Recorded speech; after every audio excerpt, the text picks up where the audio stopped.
Oh, hi, Mark.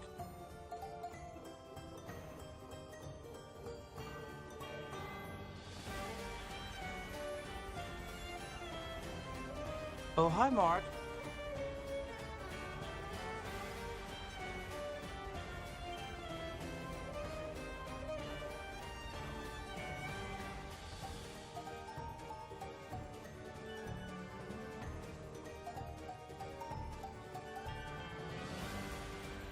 Oh, hi, Mark. Oh, Oh, hi, hello Mark. there. How is everyone going today? Or doing today?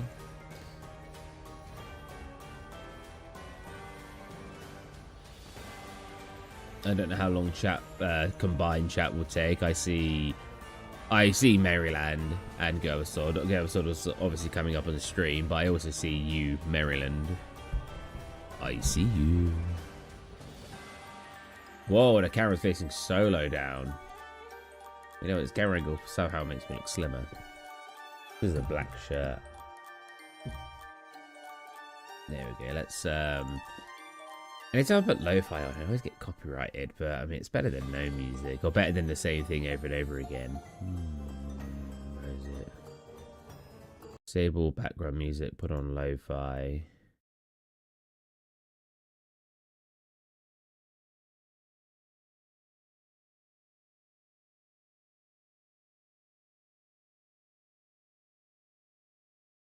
Oh god, no.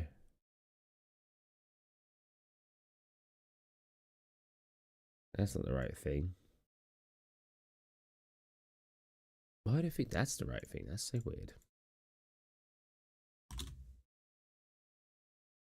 Oh, hi, Mark. Hey, Steve. Hey, Dano. Oh, hi, Mark. Hello. Hello, Steve, man.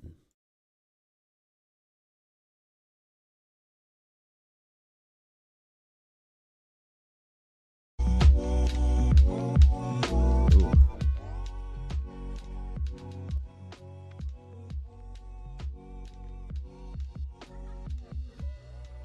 Nope, still not the right window. Oh, hi, Mark.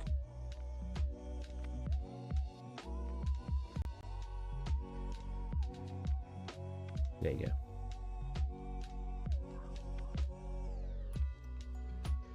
I like to keep it like cut out because I think it looks neat in the top right.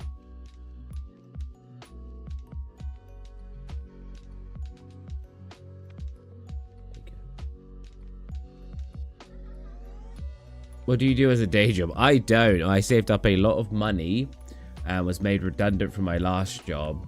I now have spent a long time trying to find work. I guess you'll do freelance work. I'm a 3D artist, but there's not a high demand for 3D artists hi, right Mark. now. So with my savings, I thought, oh, I really like doing YouTube. Let's see if I can do something with YouTube. So my time is spent doing stuff with YouTube while I burn through my savings to see where I can get with YouTube. Because one of my aspirations when I was a kid is I always wanted to do a job where I wanted to enjoy what I'm doing. And I think it's a really weird concept when people get mad at YouTubers for... There's obviously two different like tiers of this, right? There's, oh,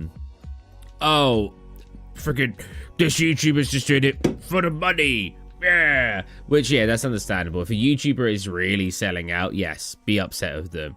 But if a YouTuber simply just wants to do YouTube because they want a job that they enjoy doing, they need a certain amount of income to do that job full time rather than having to work a full-time job alongside doing YouTube. Every job I've ever pursued doing, I've always wanted it to be something I enjoy, but you can't do something you enjoy as work without being paid for it. So mine was 3D art. I always wanted to make video games and be a 3D artist. And I can't do that just for fun. Well, I mean, I can, I guess, but I'd have to work a full-time job at the same time as trying to do 3D art. So the ideal situation is I get paid for my job, which I did do. I almost had a job for about 3 years before I was made redundant as a 3D artist at a game studio. Ogres are like onions. Ogres are like onions. And I, that was the job I had. And yeah, doing something I enjoy doing while being paid for it. Now that's my pursuit on YouTube is like, obviously I don't really care if I'm earning You know, people go into YouTube thinking they're going to be millionaires. I just want to earn just enough to pay my bills every month, which would be really, really cool. Being able to do something I really enjoy doing.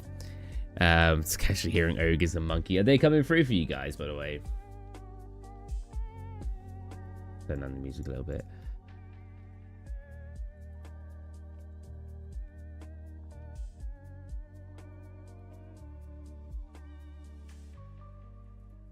Obviously, loud vocal streams. Yeah, I mean, oh nice, chat's already working.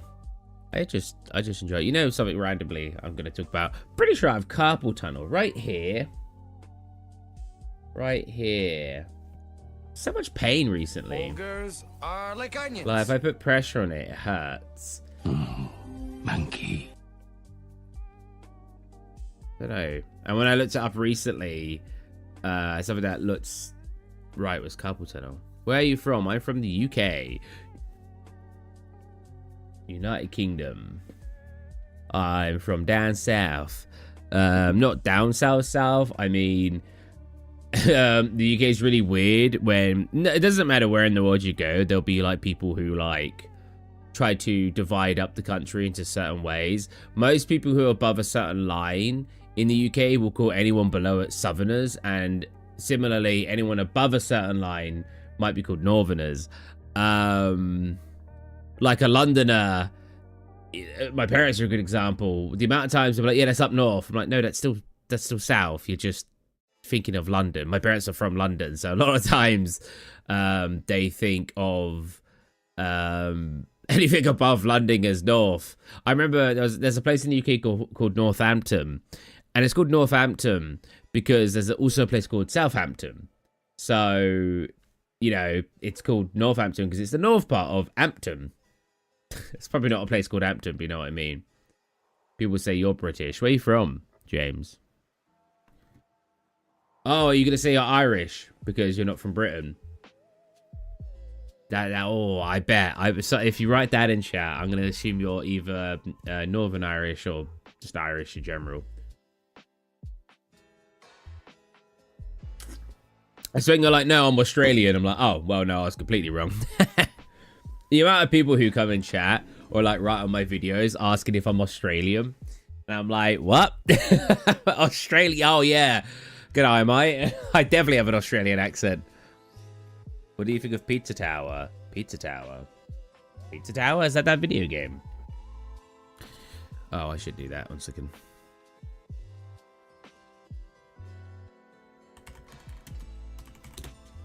You are from the UK. Oh. Wait. So people are correct in saying you're British, or? Oh, yeah, that is that. Pizza Tower is apparently amazing. I've not played it.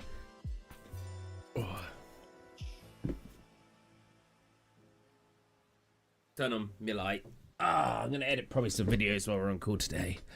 If you guys have any questions to ask me. Yeah, apparently Pizza Tower is really, really good. When I first saw it, it reminded me of like the Wario games. God, yeah, my wrist is killing me. But when I looked up carpal tunnel syndromes, it was like the pain's supposed to be more here. My pain's really on the sides. I have no idea what it is.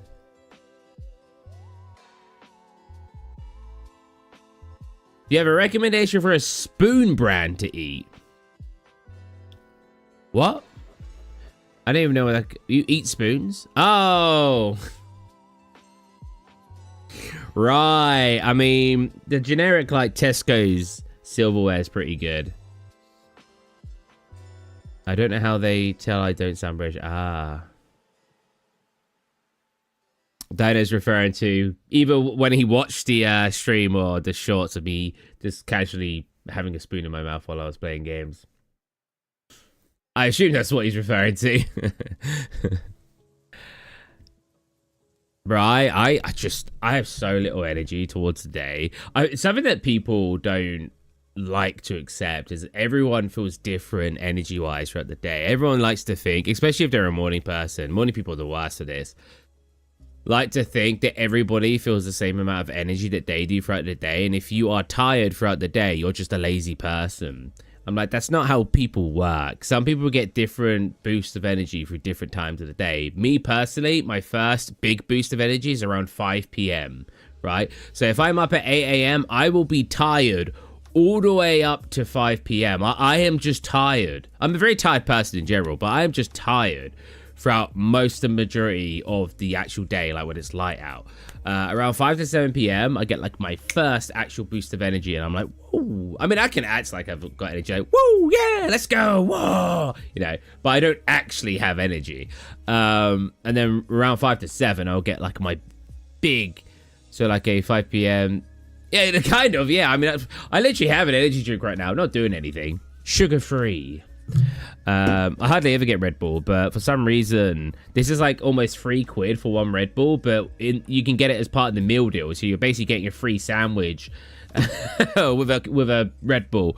For some reason, the financial gains from it feels worth it. It's called, yeah, what that person just said. That's probably what I'm thinking of. Let's see.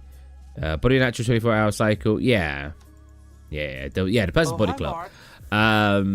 There's actually something that's like a delayed body clock where you do get your energy later on in the day. Pretty sure I have that. Because at 11 p.m. I'll get my second boost of energy. And it's something that has always made me struggle. What happens when the savings run out? Well, like the savings of energy. But, like, oh, I just realized what you said, 7 p.m. to 12 a.m. Right, I thought you said the morning. I was like, damn, that's a good time to have energy. No, yeah, it's 7 p.m. to 12 a.m. Yeah, I get mine later on in the day. And people like to think it's that person. Oh, it's because you've got a bad sleep schedule. Oh, if you work till 9 till 5. I worked a 9 till 5 for 2.5 years. Ask anyone I worked with. I was always tired in the mornings. I always had trouble getting enough sleep for that day. I would catch up on sleep on the weekends, and I would even try to get naps during break time because I have always struggled to sleep at night. I am so sick of people thinking I am the problem. I mean, technically I am the problem. It's just I have no control over it. It really sucks to not have any control over how much energy you feel towards the start of your day and the end of the day. I will always get a boost of energy around 5 to 7 p.m. and a second boost of energy at 11 p.m. If I need to be asleep by 11:30, I will struggle to sleep because I have a boost of energy. It's always been the way of my life. It's how my life has always been. I have always struggled to sleep. And even if I get sufficient amount of sleep, I always have very little energy when I wake up. It's just what my life is. And it's frustrating because, like I said, morning people in particular think you're the problem, right? They're like, you are the reason. Like, it's your fault. You need a better sleep schedule. I still remember the time when my friend Jack, when I lived with him, finally realized it's not my fault that I have little energy or that I can't sleep at night. And it was when it was like 10, 11 p.m. or maybe even close to early hours in the morning. And I said to him, man, I really, hey, happy guy, I really can't fall asleep. What's your favorite day of the week? See, right now it doesn't really make a difference because I'm not working. Probably just Saturday because it's the day a lot of people are off and it's also the day the stores stay open. Whereas Sunday, a lot of the stores are closed, at least in the UK. So I can't go to stores on Sunday. But Saturday, there's a lot of people available, like my friends, to play games with. Oh, hi, so Mark. probably for other people, seeing you at this time. Yeah, I'm just chilling. So probably because I get to play games with other people, probably Saturday's my favorite. Yeah, so I was living with my mate Jack, and it was like either really late at night or really early hours in the morning. I can't remember. And I said to him, I was like, man, I just really can't fall asleep. I'm having a lot of trouble. And he outright said to me, he's like, oh, maybe it's because, hey, Leo, maybe it's because you got up so late. Like, very aggressively saying this to me, like it was my fault. It's because you got up so late. And I looked at him, I was like, Jack, I worked a 10-hour shift at Lidl's today. I've been up since 5 a.m. or 4 a.m. Either my shift started at 5 a.m., or it started at 6 a.m. and I was up at 5 and got into work at 6, or I was up at 4 and got into work at 5. And it was like either early hours in the morning. And I only had a couple hours sleep the night before as well, right? I only had maybe 3 hours sleep. I'd been up maybe 20 hours. I'd worked a 10-hour shift and I couldn't fall asleep. And he tried blaming it What are you playing? I'm just chatting today. I'll be playing something later today, but right now we're just chatting. And yeah, and then he was like, oh, you've been up 20 hours and you worked a 10-hour shift and you've been up since 5 a.m. He was like, oh. And after that point, he never blamed me for my inability to fall asleep. I've always had the problem sleeping. It's just me. Like, sometimes people have issues, man, and they can't do anything about it. It's not always their fault. Like, people should hold themselves accountable for certain things, but when it's like something they're experiencing that it's not really their fault, I think it's really mean to just blame them, right? It's like if someone's dyslexic and you're like, just learn to read better. Like, mate, that's so rude.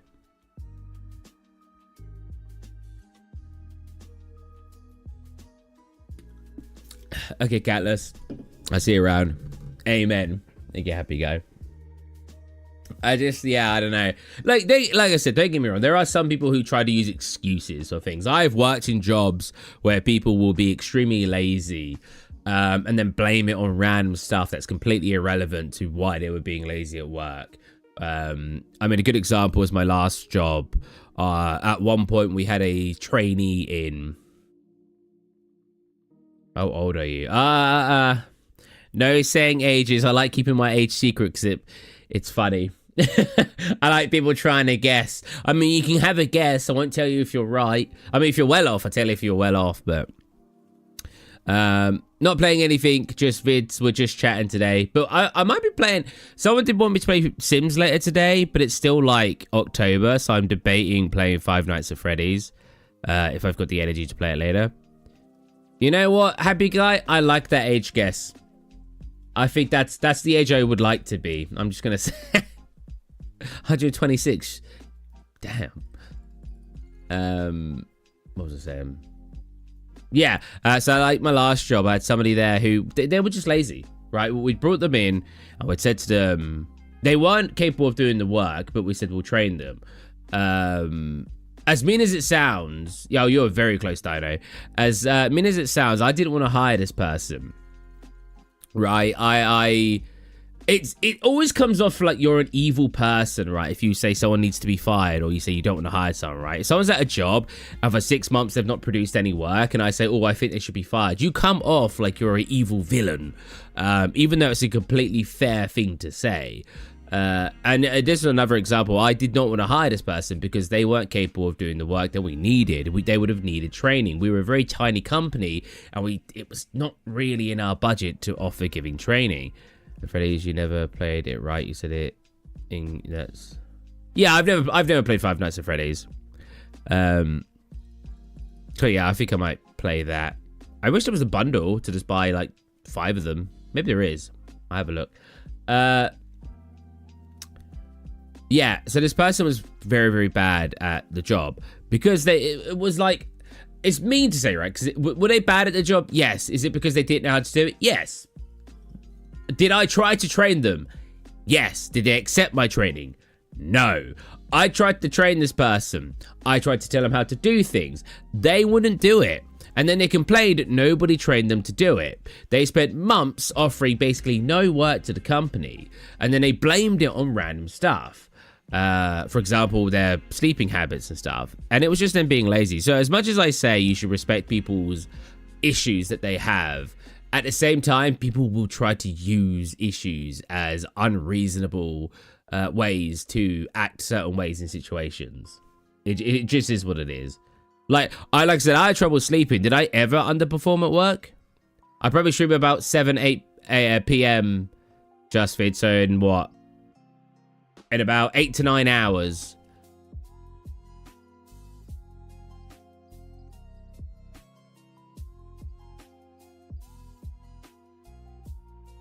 But yeah, people weird. Wait, that doesn't. Why did that close when I moved it? Oh, because it got small. Wait, what? Oh. Oh no.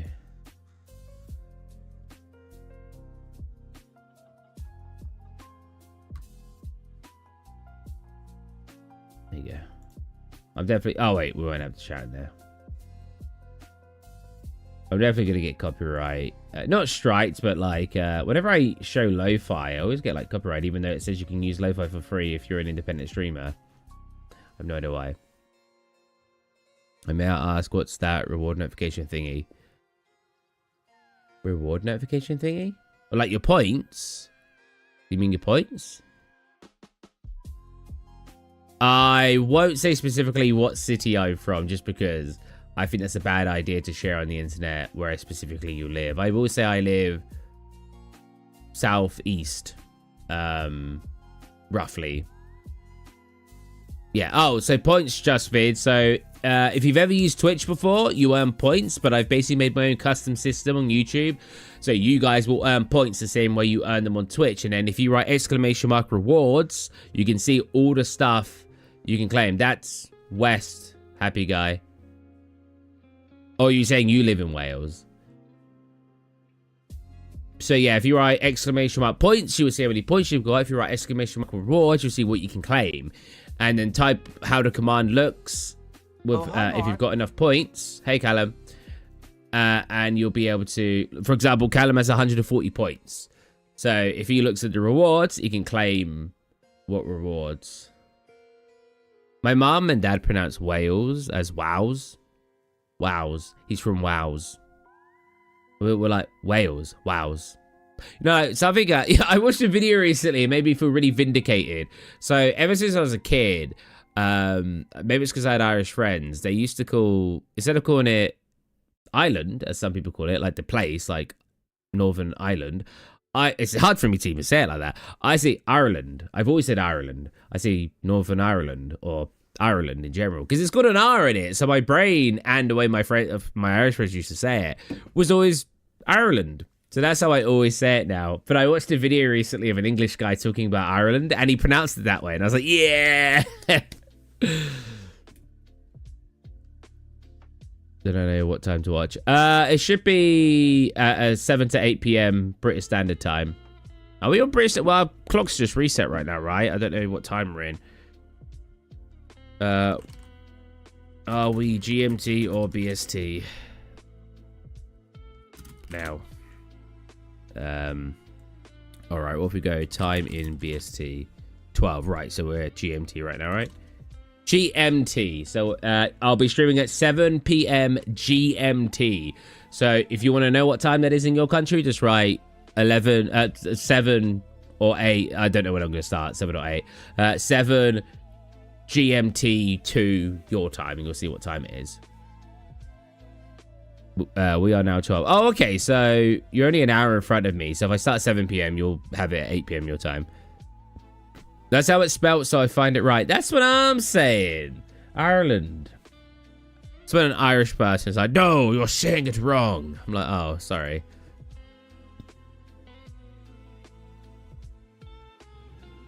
You know, something I find really funny about, like, mochi.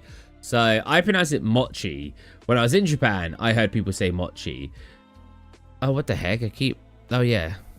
I keep using that tab to thingy.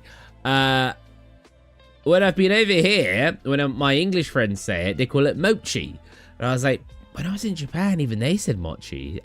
The way it's spelled is mochi. Like, I don't know why I would say mochi. There's no additional vowel in there to make the O sound like an O sound. So to me, it looks like it should be pronounced mochi anyway and not mochi. The English language is really, really weird with words though, because it's like sweet and sweat. I sometimes spell sweet and sweat incorrectly. And some people think it's really ridiculous that I spell sweet and sweat incorrectly. I'm like, why? Well, because it's obvious. Double E is an E sound. E A is an air sound. Like, okay, but what about the word heat? Boom! That theory is completely destroyed. Heat is spelled H-E-A-T, whereas sweet is spelled S-W-E-E-T. Like, see, sometimes I forget and I write E-A-T. So instead of writing sweet, I write sweat, which I think is a very reasonable misspelling. Whereas I've had some friends think I'm such an idiot for spelling that wrong. I'm like, oh, come on, man. If I spelled something like, I don't know, obvious wrong, I can understand. I remember one as well. I remember I used to get my friend Jack and Jake mixed up quite a lot with their names. And I remember one day they were like, our names are completely different. I was like, no, they're not. And I was like, what? But one's pronounced phonetically and one isn't. One's pronounced J-A-K and one's pronounced J-A-K. Jake, Jack. I was like, I think they're pretty similar. I shouldn't be getting my friends' names wrong, but I was just like, come on. They're pretty similar. Where's my mouse? Oh, there it is.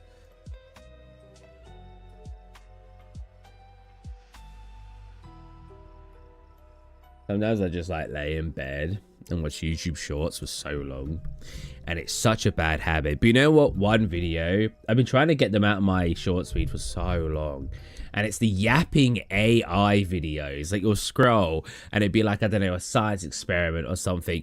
And the AI would just be going non-stop. It's like, and you won't believe what happens next. He puts the ball on the platform and then the platform starts rotating. And then the rotation of the platform causes the ball to move. And I'm just like, oh my God. Like, this AI voice will not stop talking. And half the time, they're not even saying something accurate. Have you seen the ones where they try to, like, tell you about a movie, like a movie in a short? I'm going now. Thanks for the stream, Steve. Have a go, man. You'll see, like, a movie short, and it'll explain the movie, but it'll explain it wrong. And I'm like, this isn't even accurate. The AI is getting everything wrong.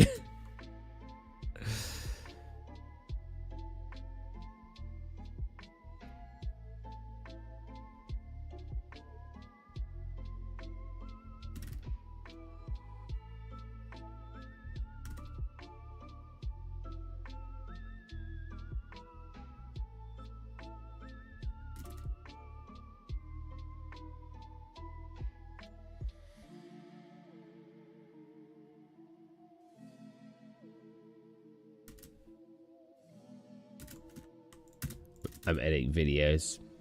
Anyways, how you guys be?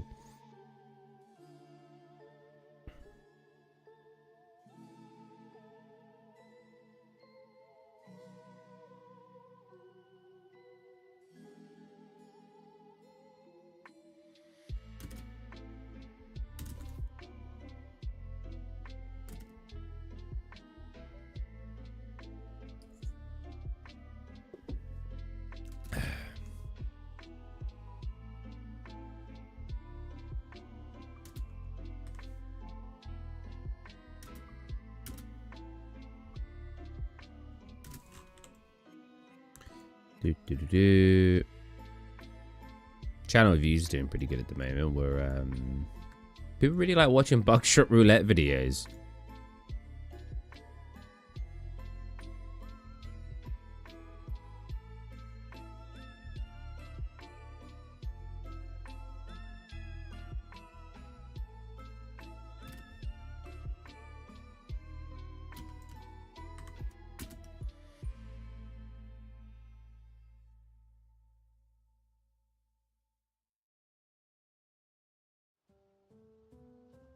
I'm just waiting for people to write in chat so I can respond to them.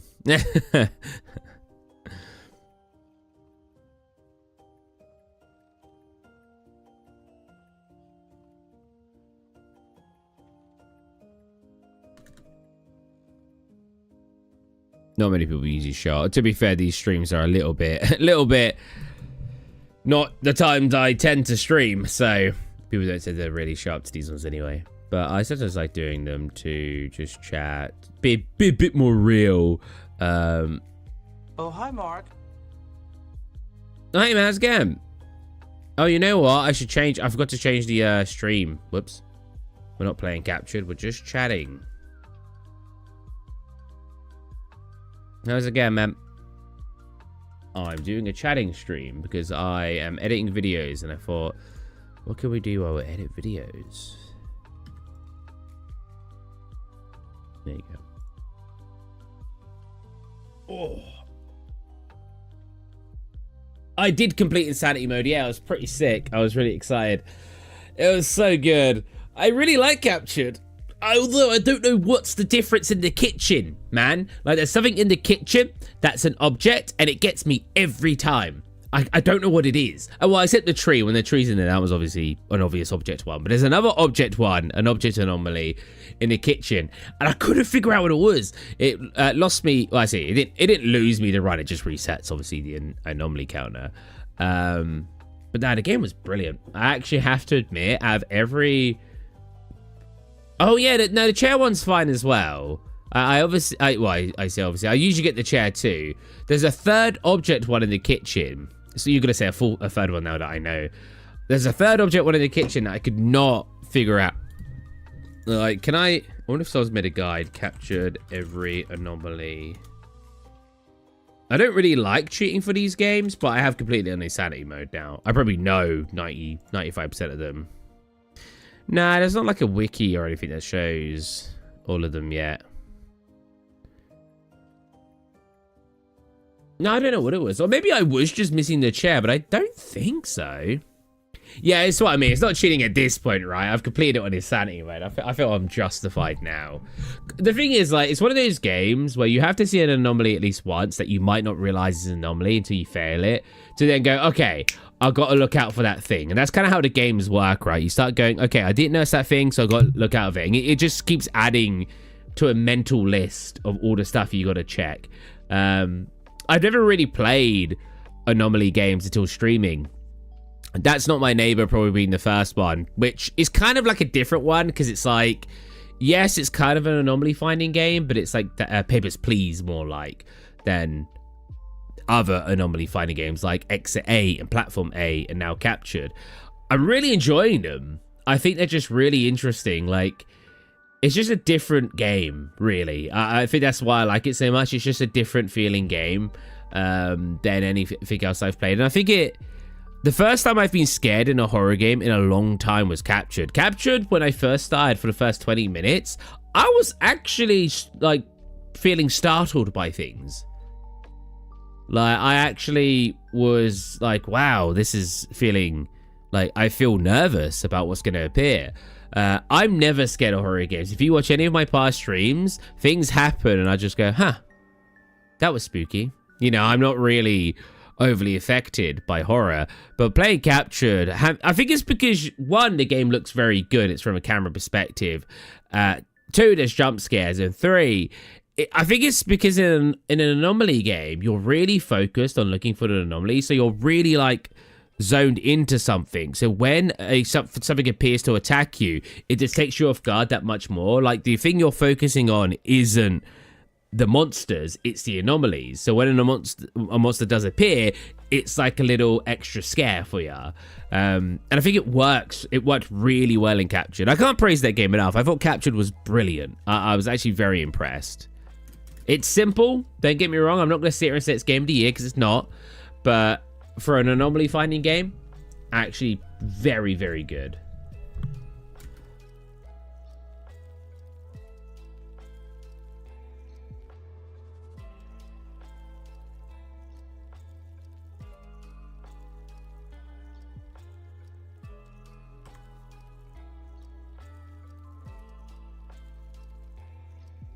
It's so great for words, yeah.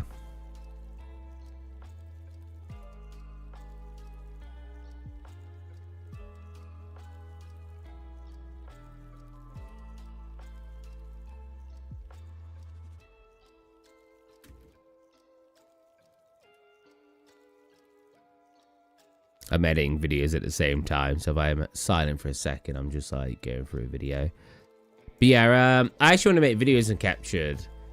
I might cut them into shorts and short form and long form content because I think it's the game deserves more attention. I think it's just really, really good.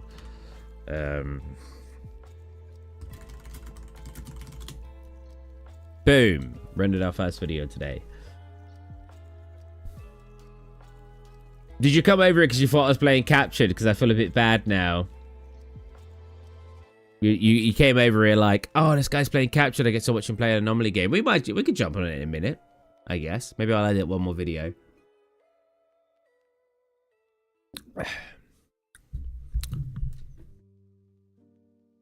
I do think it's like one of my all-time top horror games. What was the other?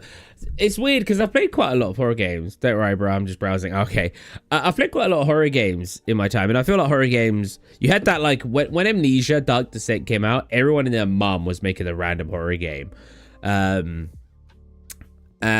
you had like a lot of slop, a lot of like meh content being made in that period. Versus some good stuff too. You had obviously Amnesia: Dark Descent and some other games that came out that are pretty good. Then it sort of died off for a bit. Then you had like the whole, PS1 horror games. And that blew up for a bit. And everyone again and their mum was making freaking PS1 horror games. And a lot of them being quite slop. And I think we're at a time where we're just doing that again. But even so, because like the increase of popularity of the game will increase how many people are going to make the bad version of the games, right? But at the same time, you're also going to get a lot of You will get some companies make some really bangers in that genre. And I think one of the best horror games we played recently, in my opinion, was Still Wakes the Deep. Still Wakes the Deep was so good. I can't praise that game more. I thought that game was so fantastic. I loved how that game portrayed the horror aspects, and it felt like you were basically useless. And like, there's one death in that game, without spoiling it, where I feel like at that point it really grounded you as a player that oh maybe things aren't going to go well at the end of the story. Again, I'm not going to spoil it, I'm going to be very vague. And then at the end of the story, when you hear something from a character, and I think what this character says is so meaningful because it makes you realize as a character that you're not the special one in this situation, that everyone was experiencing the same thing as you. Because when you go through a horror game, it's like, oh, you're the one with the dark being inside him. Oh, you're the one that's infected. Oh, you're the one that's... But when you got to the end of Still Wakes the Deep, you realized you weren't special. You were not special. You realized that people were dying and you couldn't do anything about it. And you come to that acceptance as a player. And I thought, being that it was a horror game with a story obviously being there too, that it was so good. And the horror aspects to it, seeing monsters, the way that they were portrayed and how you had to hide and stuff, I thought was really good. I thought Still Wakes the Deep, in my opinion, has been one of the best horror games released in current years. I've not played Dead Space remake, and apparently that's fantastic, but I would say it was better than like the Resident 2 and 3 remake. I've not played Resident Evil 4.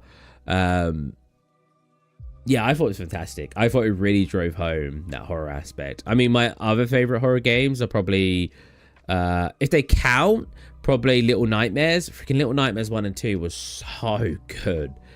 What are your favorite games? You play anything other than horror? That sounds very interesting. No, I play basically everything. Horror games are actually a niche game that I play, but because it's Halloween or October, I've been playing purely horror games. But like, I don't even have a main game. I've always been someone who plays a bit of everything. I mean, on this channel, let me check my YouTube. We stream on YouTube as well. We're not just on Twitch. But yeah, be all horror this month. Let's get back a couple months. So we got Another Crab Treasure, Journey to the Savage Planet, Jump King, difficult game about climbing, Game of Syphilis, Getting Over It, Little Kitty Big City, Sekiro, X Defiant, Hi-Fi Rush, That's Not My Neighbor, Elden Ring, VR games, Exit 8, random roguelike games because I love roguelikes, random itch.io games because they're always hilarious,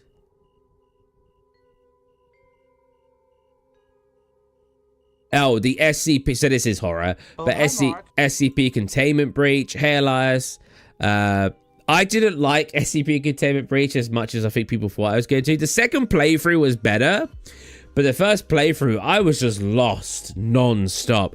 I hate games that don't give you a sense of direction because I have no sense of direction. So I get lost so easy when the game isn't telling me where to go or giving me a hint on where to go. I think is more what I hate. That's not necessarily the game's fault. I know people love that in some games. I hate it. Oh my god, I get Metroidvania games, I get so lost, bro.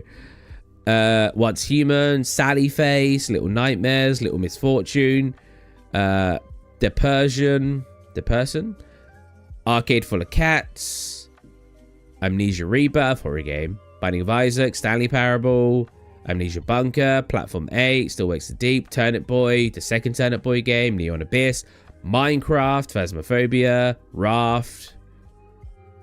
Oh, Black Myth Wukong. That was good. Raft again, because it's a long game. I know you're going to play. I already completed Elden Ring. Oh, wait, you can see it in the top right. I just realized. Whoops. I'm not supposed to be showing that screen. I'm supposed to be showing that screen. I've already completed Elden Ring a couple of times, and I completed the DLC once. I've played every Souls game and Sekiro. I also played Liza P. I love these type of games. I do want to do a playthrough of just the new art stuff, like where you're kicking and punching. I think that'd be a really fun playthrough, just kicking and punching everything. But what I really want to do is have it so it's on my first playthrough. So I might get a friend to go get the item for me and then give it to me at the start of a new game. So I can start off with the, I don't remember what it's called, but like, yeah, being able to kick. Because, like, the only other way to do it is to do a Next Game Plus of it. Liza P is so damn good. It's so good. Liza P could have been made by FromSoft, and I would have just, like, if they wrote FromSoft in the front screen, I would have believed it. It was so good. Like, I know that's, like, not a compliment to some people, because obviously they might say, no, it's its own game. I was like, yeah, but it was basically... It was basically like, more like Bloodborne, I guess. But FromSoft make quality games, so it's like, that's a compliment. Like, it could have been a FromSoft game, and I would have believed it. You know, it was so good. I completed it in one sitting, I want to clarify. I sat there, I think it was 14 hours straight. Not on stream. I think I was on call with my friends most of the time, and I just played all the way through the game.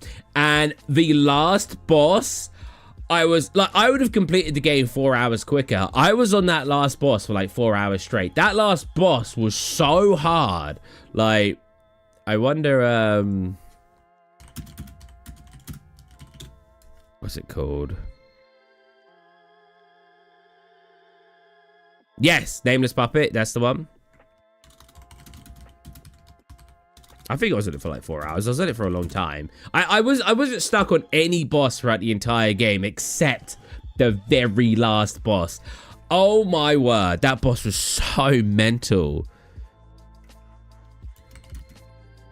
Oh, okay, yeah, lots of people saying it's insanely hard. Okay, not just me. I think they nerfed it, actually. Am I wrong? Nameless Puppet, nerf.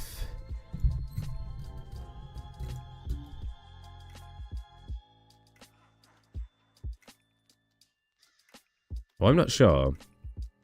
Oh, Liza P nerfed some of its hardest bosses. Check. I played it on like release, so I played it before they nerfed anything, which I like to do. I do the same thing in Elden Ring. I beat, you know, like Radahn. I beat Radahn pre-nerf. Didn't summon anybody first try. That's not really much of a flex. I just used the horse a lot to my advantage. Whenever he had a big sweeping attack, I just ran away with the horse. I didn't realize Radahn was so ridiculously difficult, apparently, because I beat him first time and I didn't summon anybody. Everyone has difficulties on different bosses in Souls games. So, like, I may have found Radahn easy, but I may have found something else really difficult that a lot of other people find easy. But, like... I didn't realize, because I remember being at the festival and them saying, yeah, we will join you in battle to fight him. I was like, nice. And then you get into the boss fight and nobody's there. And I was like, what? And then there was a bunch of signs on the ground. I thought the signs, because like in any Souls game, you can't summon someone while in a boss. So it didn't even cross my mind that all the signs on the ground were summon signs. I thought they were messages. So I just ignored them. And I just fought him on my own. And then afterwards, I remember my mates being like, oh, did you summon like all the like NPCs that help you? I was like, well, they didn't join me. It was like, yeah, you summoned them. I was like, where? It's like, in the fight. I was like, wait, what? Yeah, there's like loads of signs. There's summon signs? I was like, no, I thought they were freaking messages. Oh, it was so funny. Yeah, I think Liza P, probably the Nameless King, is probably the boss I've spent the longest on in any Souls game ever. Even Radahn, I don't want to do too much spoilers for the DLC. Even the last boss in the DLC, I probably just spoiled it a little bit anyway. I think I spent less time on than the Nameless Puppet. That's how hard I found the Nameless Puppet. I have not struggled on a boss like that, I think, ever. And I was just sitting there. I don't like giving up and leaving it to the next day. I have played it, don't worry. Good. I don't like leaving a boss the next day, but that's a really good idea. If you're struggling with a boss, quit the game and come back later. Because for some reason, it's always easier when you come back later. I don't know what it is. I don't like doing that. I'm stubborn. If I'm struggling with a boss, I will just keep playing. And like I said, I played Liza P in one sitting. One sitting. I started the game and completed it before closing it again. Terrible idea. It was fantastic. Terrible idea. I would not recommend. I really do like binging games though.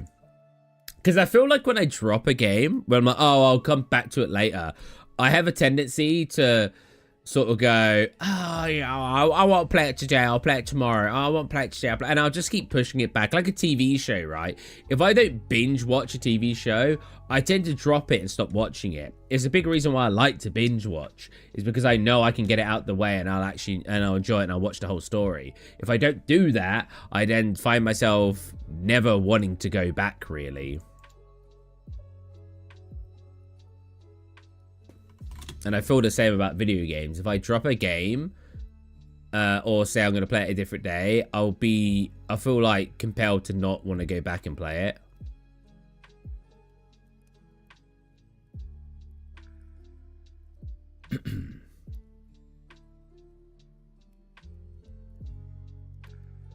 What's your favorite game you've played recently?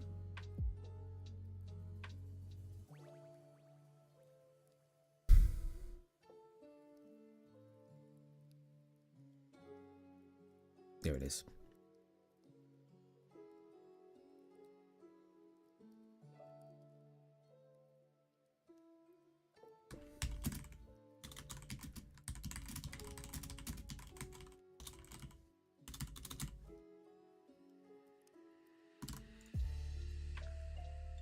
I'm such a heavy-handed typer.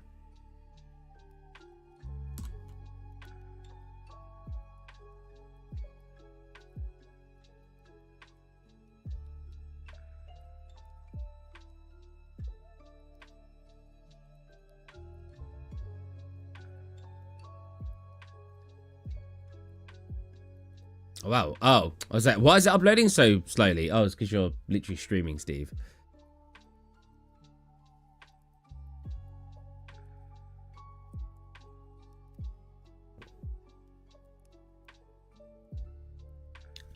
Oh, I almost just dropped the can.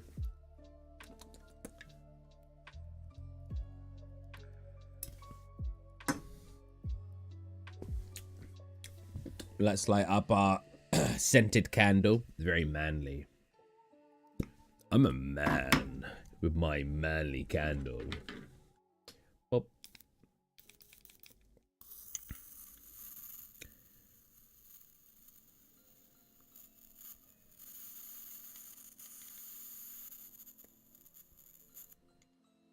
I got an electric lighter. You can't see it.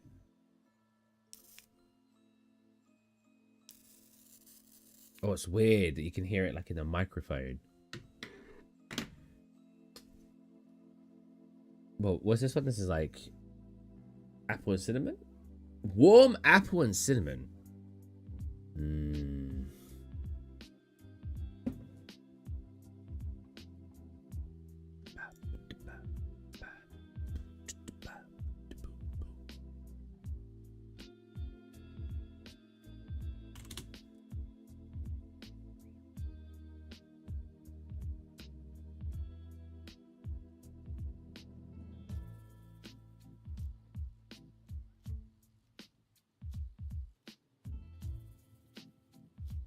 Why does it do that?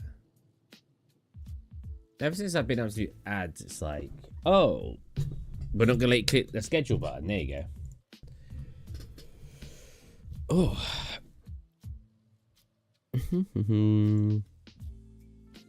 You know what? Let's check how much Five Nights at Freddy's is. 5 nights. 5 Night at Scapegoat. 5 Nights No Escape. 5 Nights at Freddy's Into the Pit. 5 Nights at Freddy's. $3.99. No, whoops. Hey, Maryland. Oh, hi, Mark.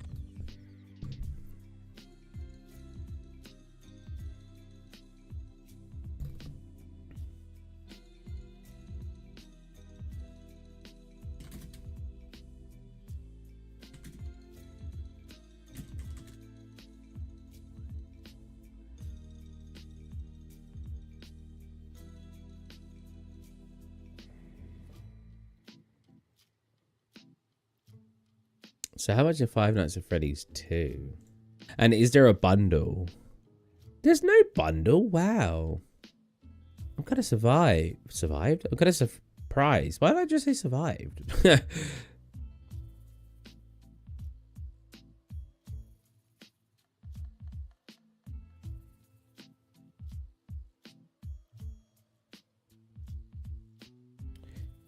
Add to cart. 5 Nights at Freddy's 2. Yeah, there's no bundle. Can I buy a bundle anywhere? It just feels like it makes sense if I can buy like a combined bundle somewhere.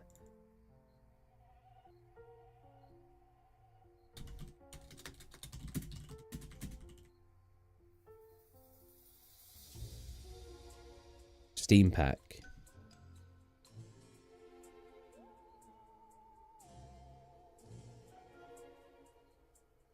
I suppose there's not a Halloween sale for it. That's very shocking. Let's just make sure I don't have 5 Nights at Freddy's on anything else like Epic Games, or I don't think it'll be on Xbox Game Pass, but I'll check.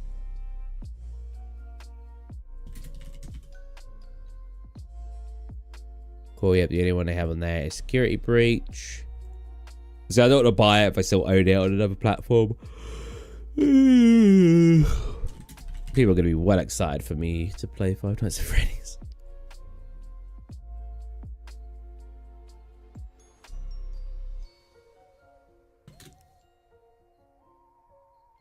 How many games have you played so far? Just a random question. Like on stream?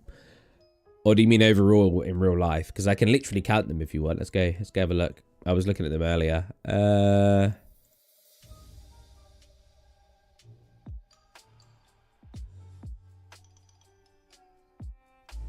So on stream I've played 1, 2, 3, 4, 5. Wait, 1, 2, 3, 4, 5, 6, 7, 8. Oh, overall? Oh, like 2,000? I couldn't tell you. I've played a lot of video games. Heck, I've probably played a couple hundred just retro games on their own. Like Asteroids, Pac-Man, Simpsons, Altered Beast, all the House of the Dead games, which aren't too retro. Yeah, I literally went into an arcade not long ago and probably played like 50 new games I'd never played before. A lot of video games. I've probably played 1,000 Flash games. I like playing a lot of different games. Like, yeah. Which is funny, because then when people ask me, have you played this? I'm like, no.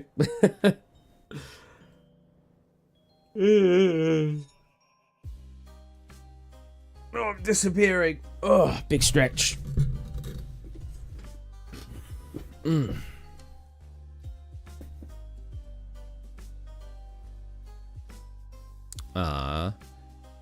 Yeah, there's no bundles for like 5 Nights at Freddy's. You just have to buy them full price. To be fair, they're pretty cheap. I was just hoping I could get a bundle. At Freddy's free.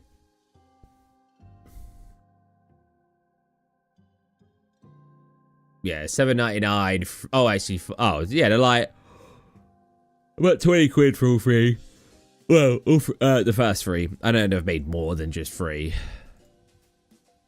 What if I write best Five Nights at Freddy game? Every Five Nights at Freddy's ranked. Let's go all the way to the bottom. So the first, number 1, is considered the first game. I've never played Five Nights at Freddy's. That's why I'm thinking of playing it tonight. Oh, so Into the Pit's the second most rated. Oh, wow. That one's the new one as well, right? Yeah.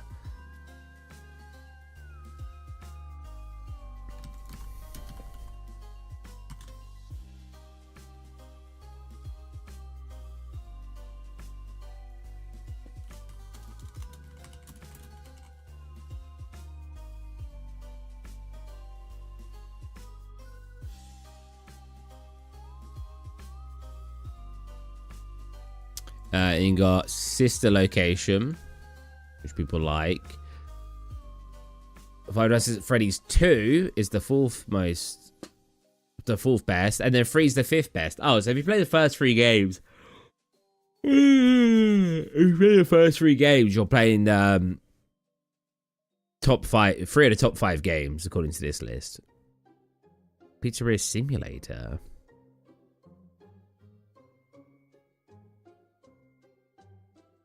Security Breach. Five Nights at Freddy's 4. Yeah, that's one in the house.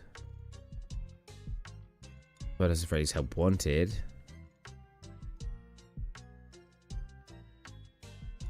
It was 12th. Okay. Oh no, Special Delivery is 12th. Help Wanted was 10th. Okay. Let's edit another video.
I have a random question. When did you start streaming? Roughly 6 months ago. In 1, 2, 3, 4. In 5 days, it'd be 6 months ago.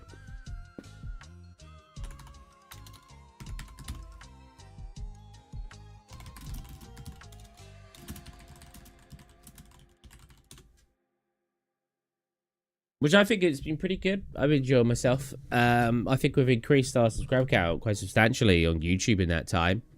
Really happy. 1,600 subscribers in 6 months. I'm super happy about. Got partnered in, the first 4 months, and I got full partner 2 weeks ago. I've been really enjoying it.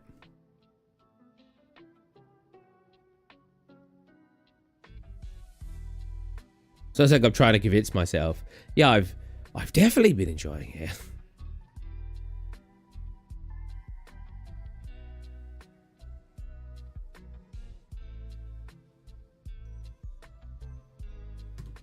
I'm going for a nice long holiday soon. I'm going to go to Japan for 3 months.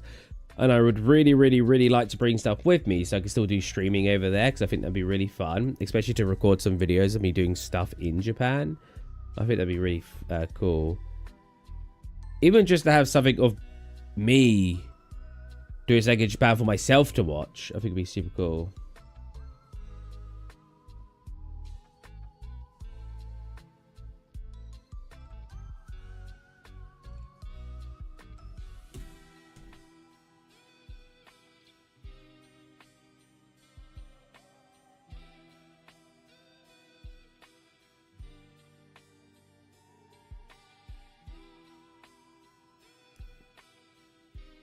Go wait for that to upload. When it's uploading, we'll edit another video.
You know what? We're gonna have a bait video and call it like 10,000 IQ.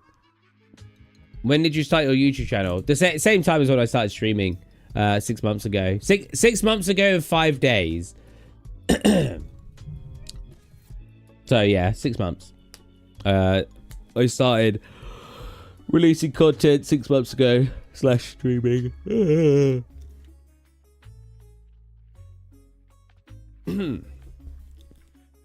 Let's be good. Good times. We're going to do the clickbait title of 10,000 IQ play. You know what? I'm curious to see if that gets more views just because of the title being ridiculous, being clickbaity.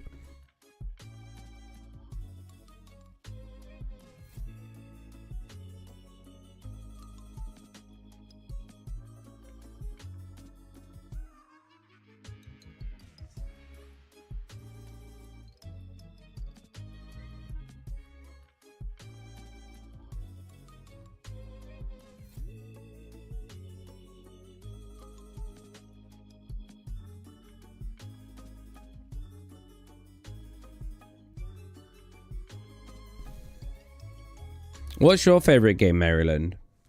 You know, what's your favorite game? And then what's your favorite game you've played recently? Because sometimes that's a very different question. Because like my favorite game of all time personally is probably something like Ratchet and Clank.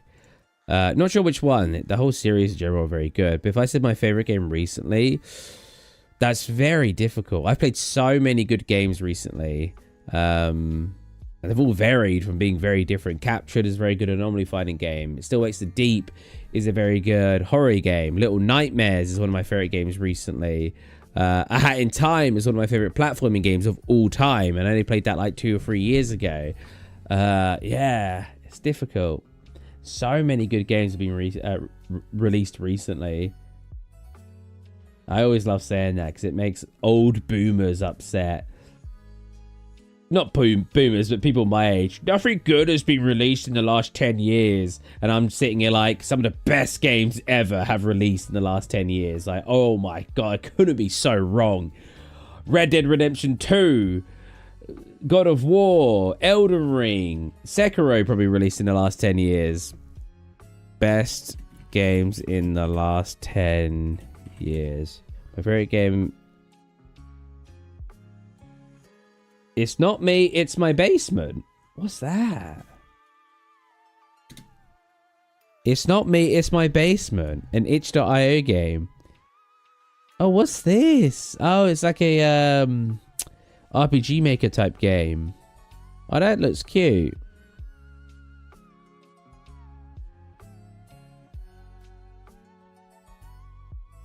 Yeah, let's look at a list. It's got to be like 25 last generation. Here you go. Celeste. Oh, Celeste was fantastic. Oh, this was released 2020. No, I want a more recent list. Fine, there's one on Reddit. Let's have a look at what people say on here. Shadow of Mordor. That game was so good. Sekiro, yeah. Elden Ring, yeah. Last of Us. I mean, Last of Us Part 1, but Last of Us of Last 1 release date was surely more than a decade ago. No. PS3. 2013, yeah, just over a decade ago now. I was going to say. Yakuza, yeah, a lot of people like that. Monster Hunter World, fantastic game. Way better than its previous ones. Well, obviously opinion-based, but I enjoyed it more. I love talking about video games, man. I just love video games. I really hope I don't get to a point in my life where I just start outgrowing video games. They're just so good. They bring so much joy into everybody's lives. That was 12 PM, that was 3 PM, that was 6 PM. Perfect. We need to edit one more video and we're done for today. Disco Elysium, never played it, but apparently it's very good. Outer Wilds, never played it, apparently it's very good. Hollow Knight, also a very good game. Frostpunk, not played it. God of War, apparently very good. Hades, yeah, Hades was really good.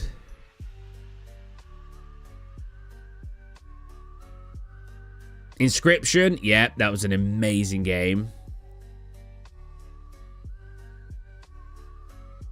Dishonored, not sure if that was released in the last decade, but that was a very good game. Dying Light, very good.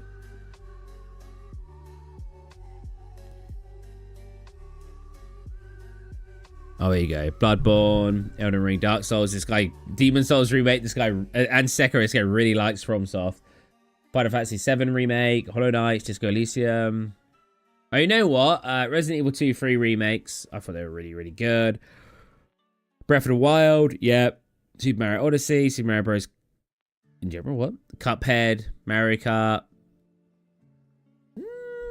Mario Kart 8 wasn't released more than a decade ago.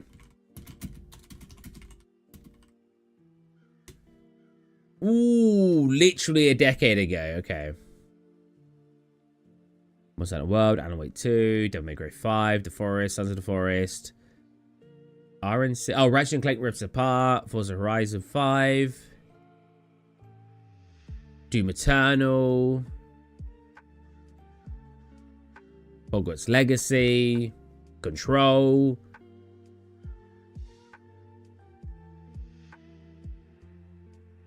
Undertale. Any more in this list? Like, some of the best games that ever released in existence have released the last 10 years. Heck, some of them in the last 5 years. I find it mental when people say, games aren't as good as they used to be. You're right, they're better. Oh, that would upset so many people if they heard me say that. Here you go, we've got another list here. Life is Strange, Slay the Spire, Super Mario Maker, Cuphead, What Remains of Edith Finch.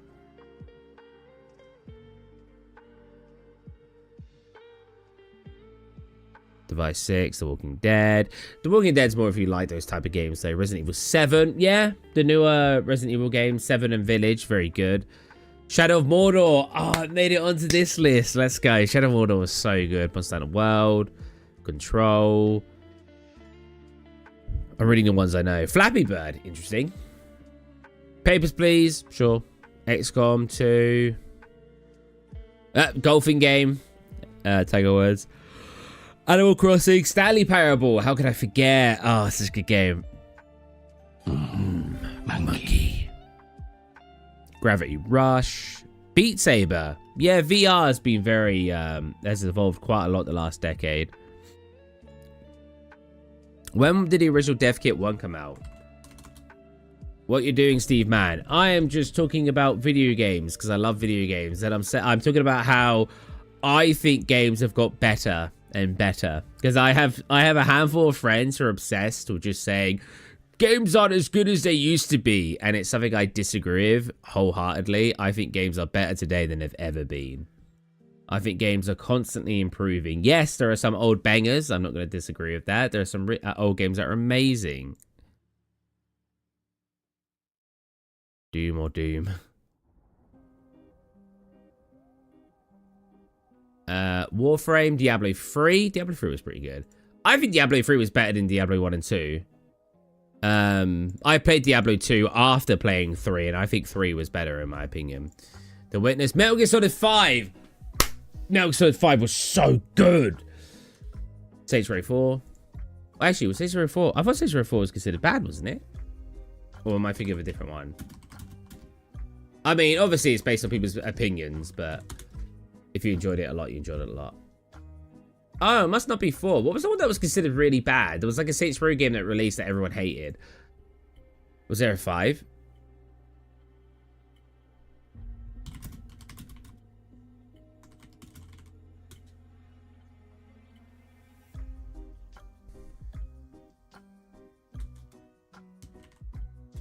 Oh, was it a Saints Row 1 remake? Was that it? I remember 1 being really... Oh, here you go. Yeah. A 3.1 is just called Saints Row. So, yeah, I assume it's the remake. Really poorly received. Grand Theft Auto. Is that released in the last decade? GTA 5 release date. No, that doesn't count, Steve. I was playing. I remember someone recently. I didn't mean to say it in a mean way. Probably like a year ago now. There was somebody in like my server who maybe they were like 16 or something, and they were acting like they'd been there for every GTA release. So, I remember when like GTA 5 was the best GTA release that I personally think was the best and stuff like this. And I was just like, aren't you like 16? Yeah, that's the only one you would have been alive for a release date. Or young, old enough to remember. When was 4 released? 2008. Yeah, he literally wouldn't have been born. And even when GTA 5 would have been released, he would have been too young to really appreciate it. It would be like 5, 6. So I remember being like, that's really weird for you to... I think we were discussing like GTA, all the GTA. Like I remember playing GTA 1, 2, 3, Vice City, San Andreas... Andreas, 4 and 5. I've probably played some in between that as well. I played all of them, and I was alive for most of their release dates. GTA 1 release date. Yeah, I was alive for every GTA release date. Sounds like a weird sentence. Again, when you start by defusing and... Oh, is that, Saints Row? Yeah, Saints Row is like... I remember playing Saints Row 3 and thinking it was so fun because it was just really goofy. It was like a GTA game, except really just like you do what you want. Last of Us. Civilization 6. Is it 6 that I like, or I like 5? One of the new ones I could not get into. Yeah, 6. I've got 32 hours in 6. I didn't even remember playing it. Civilization. I want to check its ratings. Do people really like it? I couldn't get into it. I'm not saying it's a bad game. I just couldn't get into it. Yeah, like 90%. Yeah. I really liked 5. Maybe it's just because it was more of the same. Although 5 was rated a little bit higher. Civilization 5 was so fun.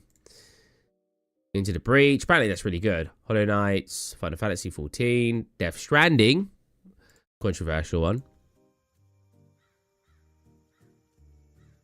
I hope you don't mind. That's the only thing he says.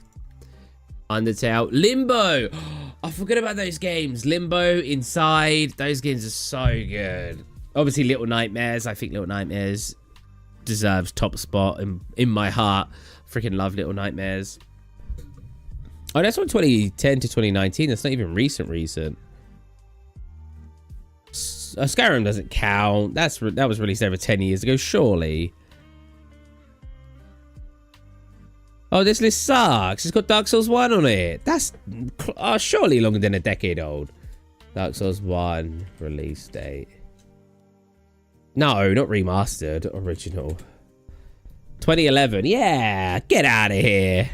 That ain't of the last decade. How long ago was that written? Oh, here you go. Best games of the decade so far. Let's look at this one. Firewatch. Yeah, that's a really good one. Not played it. I should. I know it's really good, though. Echoes of Wisdom. Satisfactory. Paper Mario. Mullet Mad Jack. No idea what that is. Animal Well. Oh, that's what that Donkey published. Unicorn Overlord. Final Fantasy 7 Rebirth. Yeah, a lot of people really liked Final Fantasy 7 Remake. Helldivers 2. Yeah, that was quite well received and released. Yakuza Like a Dragon. Alan Wake 2. Spider-Man 2. Baldur's Gate 3. How could I forget? Baldur's Gate 3 is fantastic. Dave the Diver. What is Dave the Diver? I've heard people talk about this game loads. Street Fighter 6. Tears of the Kingdom. Resident Evil 4 Remake. Hi-Fi Rush. Hi-Fi Rush was a pretty good game. Although the problem with me is I just went with easy combos. Ghost Runner, yep. Chain Echoes. I think it's great. It's one reason I do like a young audience sometimes. Or younger people in chat. Because if it was people of my age, I swear half the people my age freaking hate new games. And I'm like, guys, new games are great. Cult of the Lamb. I need to play that again. I played it on release date, but I've updated it loads. Xenoblade Chronicles 3. Neon White. Teenage Mutant Ninja Turtles. Okay. Rogue Legacy 2. Yeah, it was pretty good. Kirby and the Forgotten Land. Tunic. Elden Ring. Yep, Horizon, Forza, Metroid, Psychonauts 2, Ratchet & Clank Rift Apart, Returnal, yep, Returnal was pretty good. It Takes Two. It Takes Two was one of the best games I've ever played. It Takes Two was so goddamn good. If you guys have somebody to play It Takes Two with, you only need one of you to own the game. 100% recommend. That game was magical. That game made me feel like a child again. It Takes Two is so good. Oh my god, that was such a magical experience. Did it win Game of the Year? Did It Takes Two win Game of the Year? Yeah, 2021, right?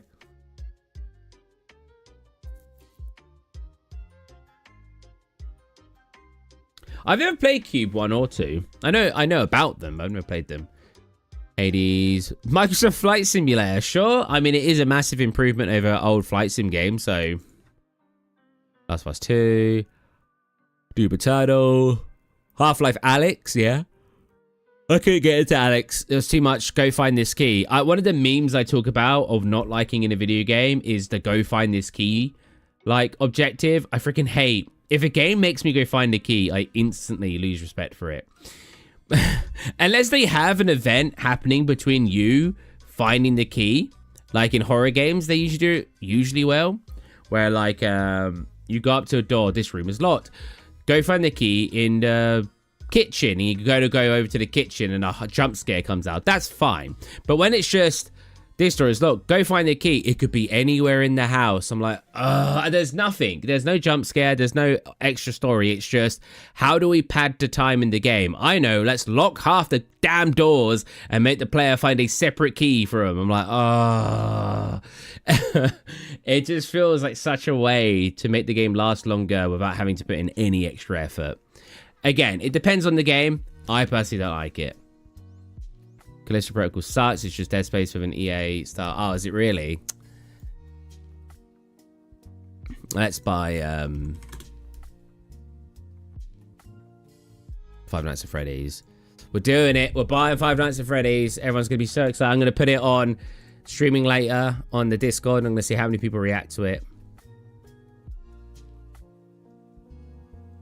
Oh, I installed Call of Duty Black Ops recently as well, so I could play zombies and stuff on stream, which would be quite fun. It was really fun. I haven't played a zombies game in a while, and like, as much as I make fun of, I don't know if I've done it on stream, but I make fun of Call of Duty all the time because I just say it's just point and click adventure. That's all the game is. I'm just moving my mouse over to somebody's head and left clicking.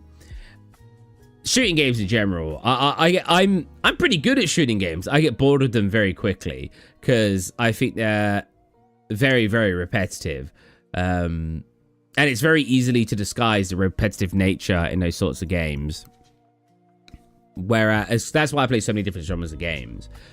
But as much as I can make fun of stuff like Call of Duty, as much as I just said to make fun of it, Call of Duty is a game I've always said, if I want to play an arcade shooter, I will probably just launch Call of Duty, because it has some bad things about it, but it is a decent arcade shooter. If I just want something arcade feeling where I can run and gun, Call of Duty is usually the way to go. Battlefield if I want something a bit slower, and then anything in between if I want a different experience. But I don't really like online multiplayer PvP games anyway. I played Extra Fight for a bit and had like a 1.7 KD or something like that, so I was doing decent. Well, I had like a 2.5 KD before leaving the noob lobbies. That was an alright game, but again, I lost interest after like a week because they're just very repetitive. It's crazy how they make them not feel repetitive by leveling up and stuff. Like, all you got to do is say, oh, you unlock a skin if you get 1,000 headshots in this gun, and people will just do it and get a load of hours at the game just from trying to get gold guns, you know. It's a very easy genre, I feel, to make it feel less repetitive by rewarding the player with things. Which is why when everything becomes microtransactions, I'm surprised it gets such a high player count, because you take away some of that reward, but people still love it. Well, there have been quite a lot of complaints when I do microtransactions, so maybe love is the wrong word, but there is a demographic of people that will still play the game.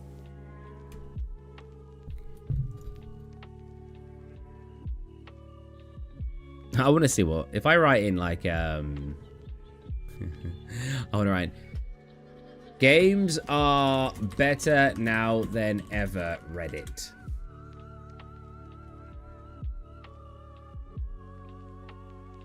Oh, no, it's just... I want to see if anyone has been hated by all the boomers, all the gaming boomers. Games are so good now. Here we go. How is this one received? Okay, like 1,000 likes.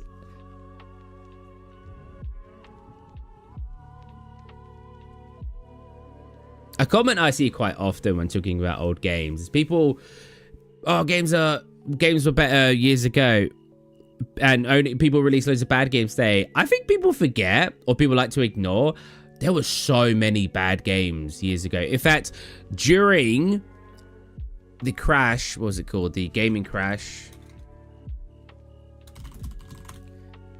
What year was it?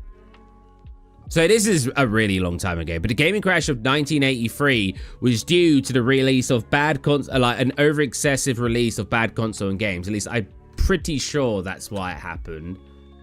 Why did the gaming crash of 83 happen? Summarize. I'm asking ChatGPT in 3 points. Market oversaturation. Too many consoles and low quality games flood the market, making it hard for consumers to find quality products. Poor game quality. Rush low quality games. Oh, so yeah, again. And yeah. So it's because they rushed too many. They saw that the gaming industry was getting attention, so they released they oversaturated the market with bad games and I think bad consoles. It's not saying this here. And it made it so it's more difficult to find quality games, so people started losing interest in purchasing games. And then Nintendo came out with their A console or something like that, or was it Atari? I can't remember the full details. And it was such a good console, and it brought back up attention into it. Admittedly, that's 83. And when people say the good old days, they usually mean late 90s, early 2000s of video games. But yeah, we've always had garbage video games. We've always had slop being released. But when people remember fond memories of old games, they only remember the good games. And in 20 years' time, we'll do the same thing now. People will say that the games released in this generation were all amazing. There was no slop. And the games being released in 2044 are all bad. And they'll point out all the bad releases. We're going to do this every generation. We're always going to look back at older generations and say that there was only good games, and look at a current generation and say there's only bad games, because they want to have nostalgia. They want to think about all the good stuff that they used to have that they don't no longer have, either because they've lost interest in video games in general, or just because they're taking more of a notice towards bad games today. The thing is, it's like the new Call of Duties people are hating. And I'd probably dislike them if I was playing every release, because they become very repetitive, right? I stopped playing Call of Duty back in Black Ops 1. Or I played Modern Warfare 3. I think that was released after Black Ops 1. And that was like the last time. So when was that? Modern Warfare 3 release date.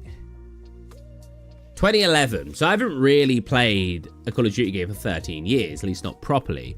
So playing Black Ops 6 was a nice, refreshing experience, because it'd been so long since I played a Call of Duty game. For me, it's not repetitive, right? Whereas if you play every release of Call of Duty, you'll start going, oh, it's the same thing. Yeah, obviously. Why would they change it? Oh, they change it to be, but they should change it to be innovating and be more interesting to the people who've played Call of Duties before.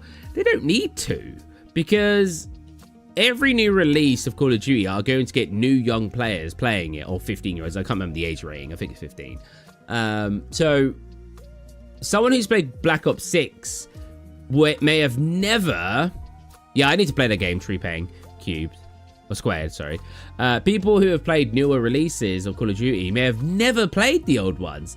So they have no... One, they have no point of reference. But two, to them, it's a new, fun shooting experience. So they don't think it's bad, because they haven't been playing shooting games for the last 20 years. And are moaning that there's no innovation. Because to them, it is innovative. Well, it's not necessarily innovative, but because it's the first experience that they have, they don't recognize the lack of innovation. So it's enjoyable to them. And that's fine. If a games company wants to do that, that's fine. What bothers me is when people go, I'm not buying a new Call of Duty, because they never do this new things. And they buy the new Call of Duty, then complain that they're not doing new things. I'm like, if you actually wanted to make a stand, you'd stop buying their games. No, it's all the music. I can't play any of the music while not actually playing the game, so I'll get copyrighted. At least usually. I've been copyrighted so much. Oh, it's actually on discount right now. 50% off. Let's go. What type of game is it? I was looking at some content of it, and I was confused. Is it an action shooting game, or is it because I saw like horror aspects too?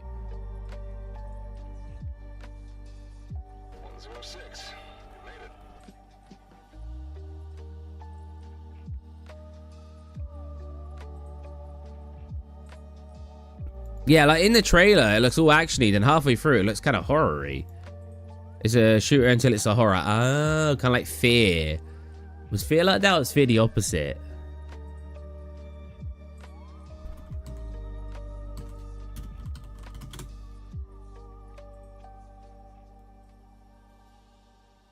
I might buy it at some point. Like I said, I need to stop buying so many games. I need to balance out my spending habits. People compare it to Fear. Oh, okay. Well, I was pretty spot on there with my assumption. Let's do one more video, and then I'll probably cut stream. Cut it off of like not even saying anything.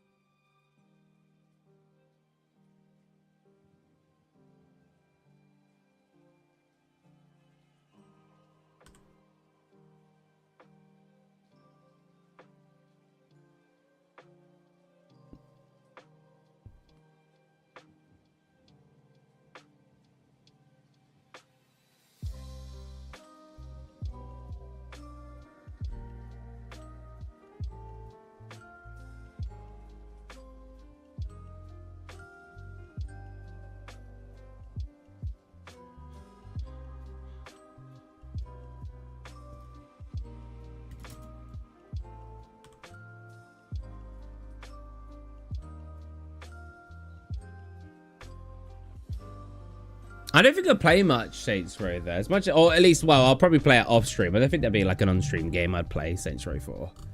Because I just want to run around. You know what would be really good on my Steam Deck? Laying in bed playing Saints Row 4 would be pretty good.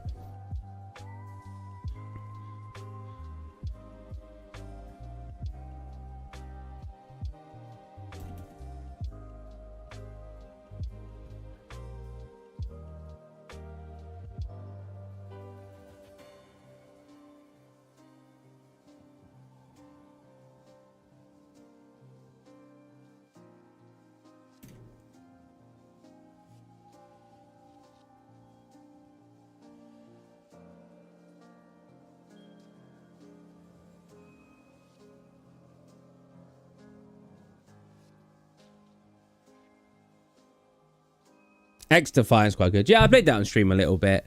I was like, I was going back into the old days of quick scoping and no scoping. Well, no scoping didn't really work, but quick scoping. Quick scoping. I was like one of those freaking Call of Duty nerds who used to run around doing 360 no scopes and stuff. So lame, but it was so fun.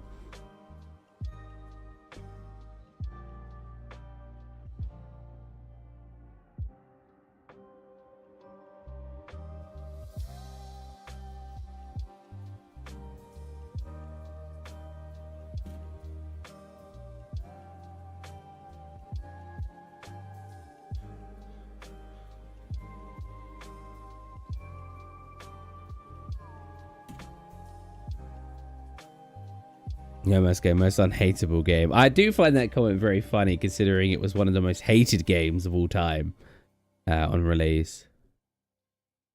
I've been playing No Man's Sky since it was released, so...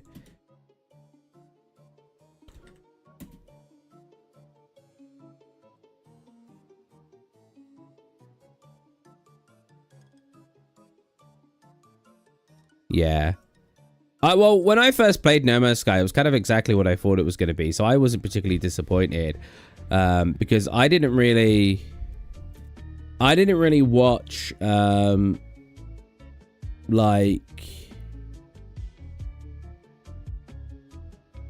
any. I don't really watch trailers to begin with, right? But I did watch a couple for No Man's Sky. But one of the big ones was I didn't watch any of the talks that Sean Murray had with. Like critics and stuff, like EA and like articles and stuff like that. I didn't really watch any of those, so I wasn't really disappointed because I didn't know he said that it was going to be multiplayer. I didn't know he said all the stuff that didn't exist. One thing I do find weird, right, that they never even added in is they said they had their own elemental table. They said they had their own elements, like a whole table of elements. They never had that. And they still don't have that. Hey, Monkey Man, come out again. Do you have Soulmate? No? Ah, spelled Soulmate wrong. Soulmate. No. Soulmate game. I assume it's a game. Spelt like that, right? Without a U. I don't see anything.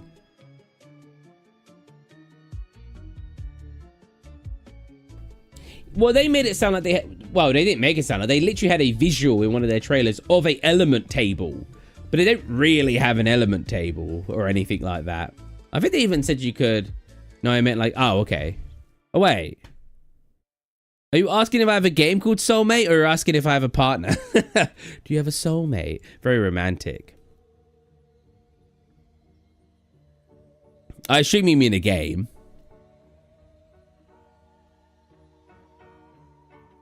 Game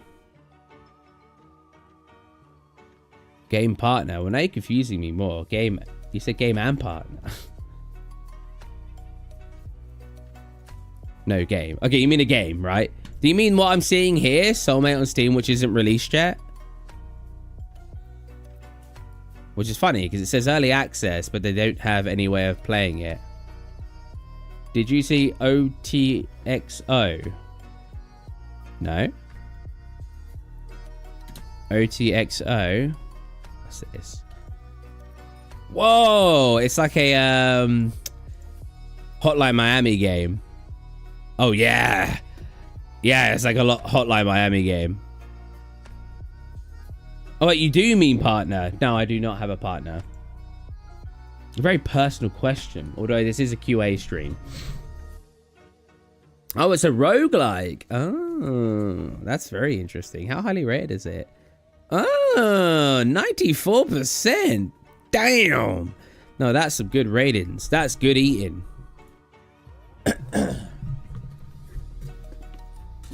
Oh. I do like me my roguelike games.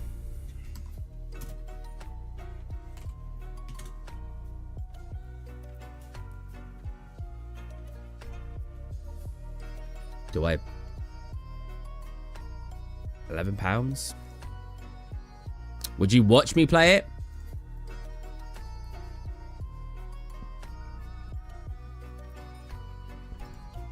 The music is fabulous. Fabulous music. Oh, I can't buy it yet because I need access to my phone to buy it. What's your address? IP, credit card info, social security number, and password. What is a social security number? I feel like we don't call it that in the UK.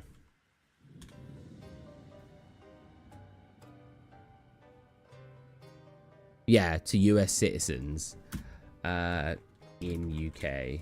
Is that our national insurance number? Ah, that'd be our national insurance number. Okay. Yeah, in the UK, it was Outer Wilds.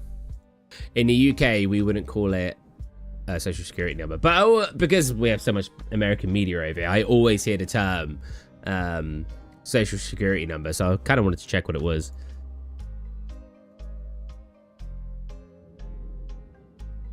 I should play Outer Wilds though. Is Outer Wilds on anything? I feel like Outer Wilds is gonna come to Game Pass at some point.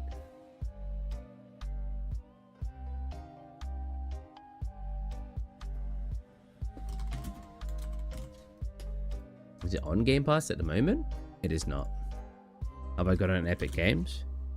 I don't find Space Marine 2 that interesting. I was looking at it, I was like, eh. It just looks like a third person, like Vermintide sort of game. You know, just run through, kill the creatures kind of thing. Cool chainsaw sword. I feel like the effects of that would wear off of me from being cool after the first time I used it. Like, I'll use it once and go, okay. I got Outer Worlds, not Wilds. Interesting.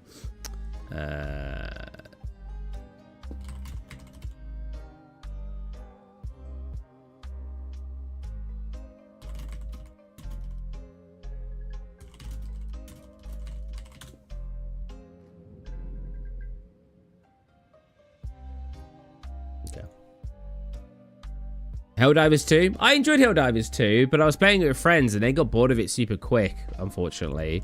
I think Helldivers is a very good game. But I had one friend go, there's no end game, so I don't really want to play it. And I was like, that's a weird reason not to want to play a game. I usually lose interest by end game in a game, because end game in 99% of games is let's farm the same thing 1,000 times till it drops something I want. End game in most games is so goddamn boring to me. So I just don't care if something's got a huge amount of end game. As long as it's got a fun early and mid game, I'm fine. Is Pressure a game or is Pressure a game on Roblox? Is that the Roblox one?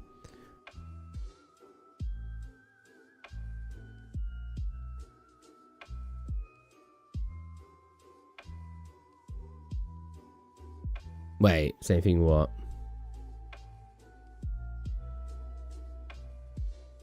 Still get there is a game called Pressure. Is it on Steam? I don't see it. Java runtime environment. Pressure game.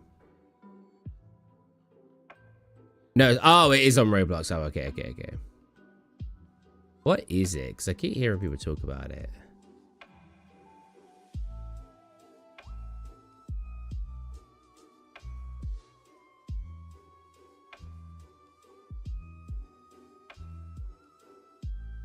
Wait, is it just Dead by Daylight?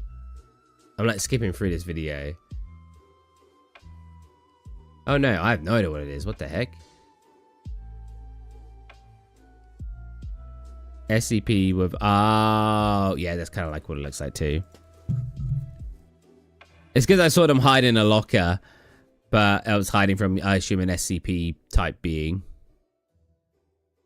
Under pressure, pushing down on me, pressing down on you.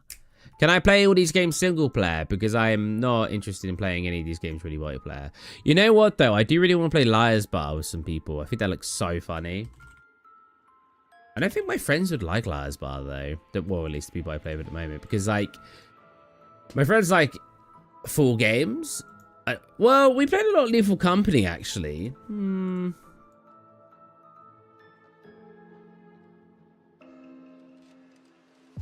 Alright, let's edit this last video.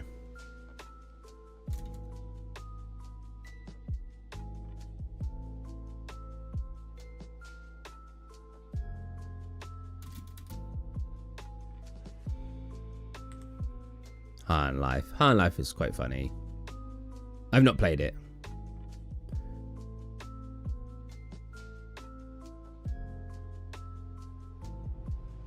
Kermit Oman 364 said I had the one request. Check out Party Animals, the quick matches, and the cabin in custom mode, please. As in Party Animals, like quick matches and custom mode. Believe it or not, I know a lot about Party Animals for reasons I can't talk about.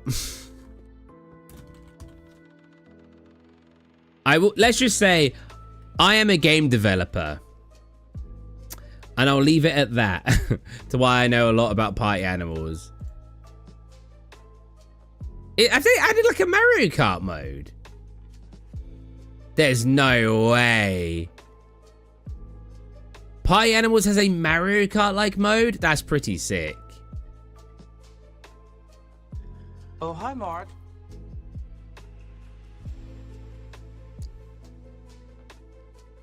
Why did it say, oh, hi, Mark? Nobody new messaged.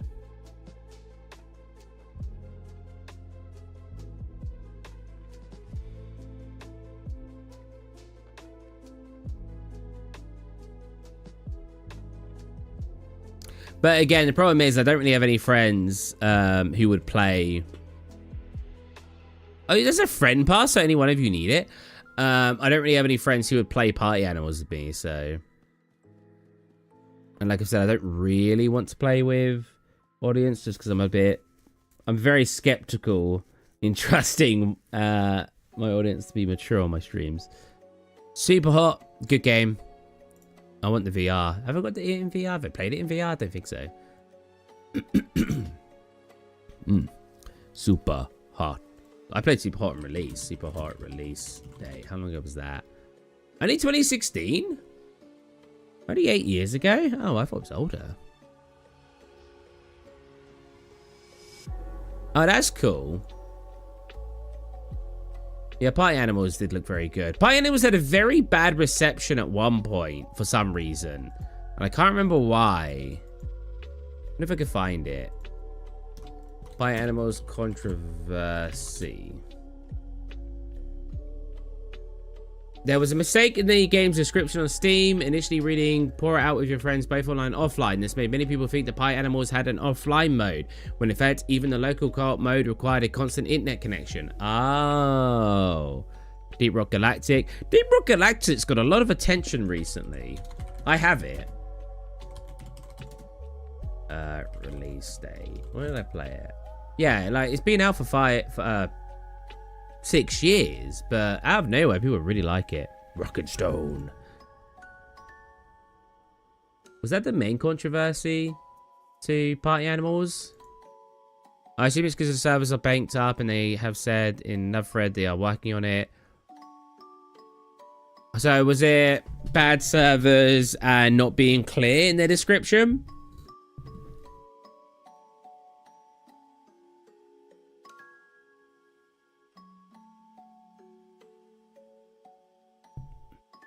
Oh, no, it was like Too many microtransactions? Is that what I'm getting here? But have they fixed all that now? Wait, stop what? Talk about pie animals.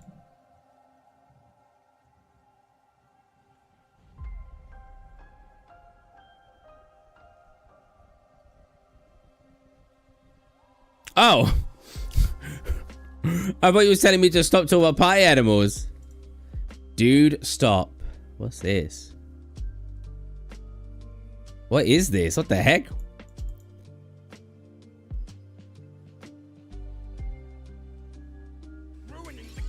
Oh, you're like making everything. Oh, you're doing everything wrong. That's quite funny. Welcome, player. Thank goodness you're here. Thank goodness you're here. Oh, I've seen this game.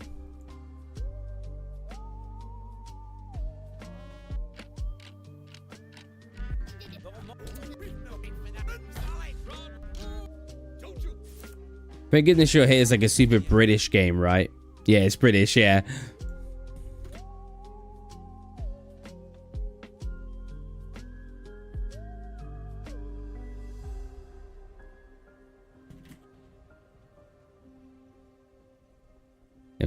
I keep wanting to finish editing this video. Let's go.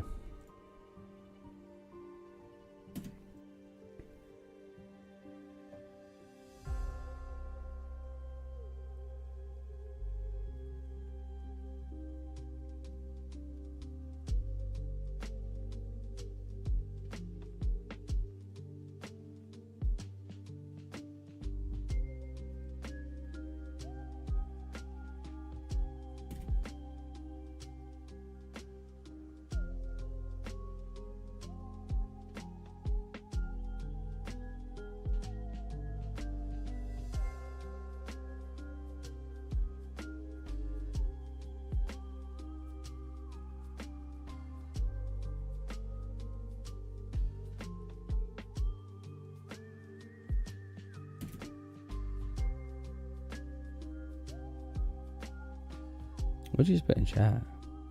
Chat. But the devs behind Sugar Roulette, he makes Linux version of this game because I asked him to. Oh, really? That's kind of cool.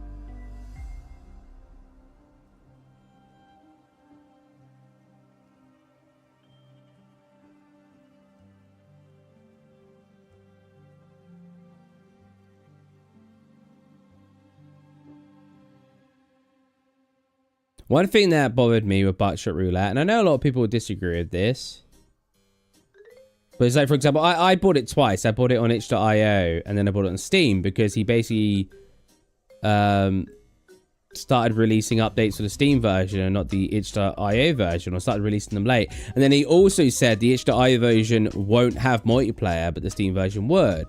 And I thought that was really mean, that if he's going to make the Steam version have more stuff, that he should have given it for free for his original backers, because that's what itch.io people are in this scenario. They are original backers. I was one of his original backers, so I thought it was really like weird that he didn't give itch.io people a free key. And there's like two sides to this that people were defending but also using as a counter defense. Was like, but it's only $2.99.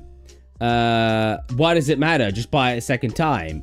One, a lot of people saying, well, it doesn't matter about the money. It matters about that we were original people. We're the reason he can release a Steam version, because we backed the game. We gave him financial backing to be able to continue developing this.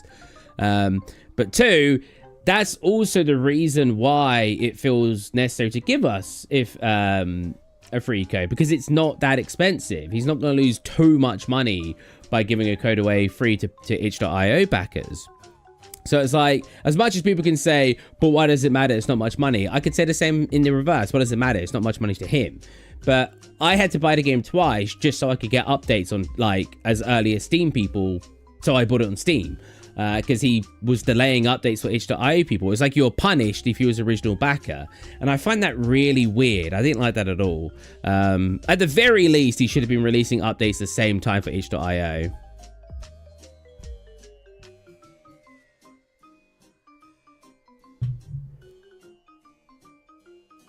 But yeah, I don't know. I thought that was a very weird approach he took for that. I mean, it probably earned him more money in the long run, and not too many people were upset over it. So financially, it was a better idea for him. And if you're just talking about finances, then yeah, like that's the way to go, I guess. But if you're talking about like a supportive community you have backing you, I feel like it would have been really nice if he, one, gave a Steam code to people who bought it on itch.io, or two, updated the itch.io version the same time he updated the Steam version. So that way it didn't feel like he was being punished by being an early backer.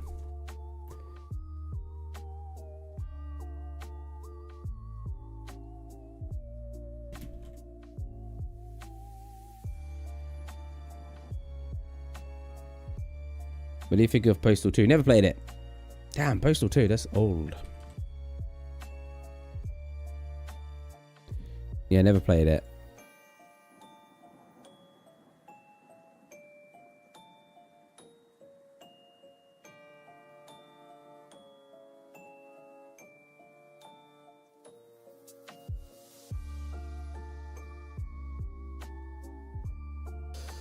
Is it peak gaming? It's not going to be one of those games I play and go,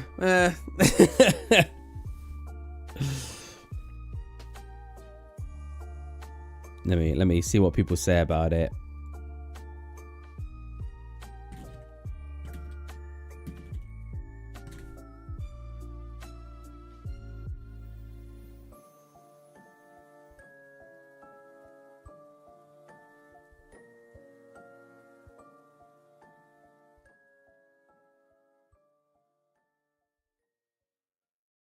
Wow, that's interesting. What Starman just wrote that is.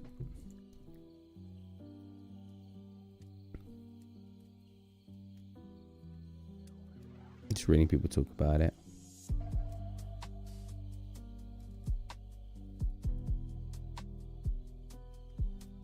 Oh, I don't know.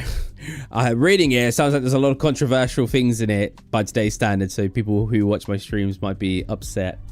So I'm not sure I should. I mean, maybe I'll play it off stream though.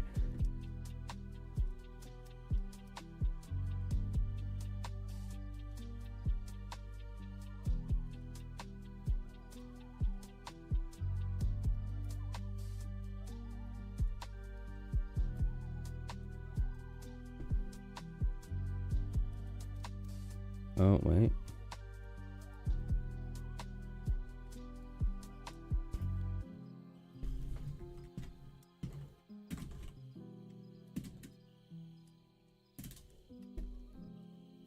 Boom, we've made all the videos to be uploaded today.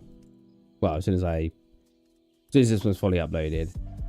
Today's just a buckshot roulette shorts day, I thought. People seem to like watching them on shorts, so give the people what they want.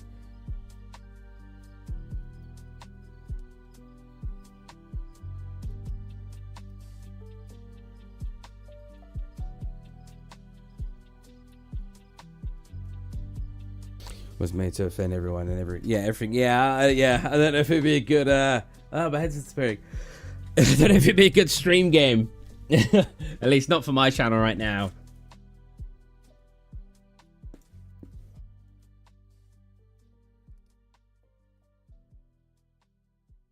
Come on, upload. It takes so long to upload when I'm streaming because I'm obviously taking up all the upload speed. Oh, hi, Mark. Ooh, hey, you day. Oh, what you getting at the pub? Is it like spoons or?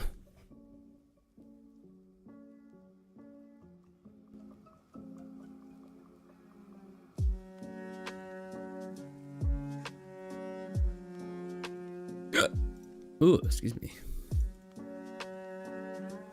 Probably 3 forks. Is that like a local pub name or is that actually a chain?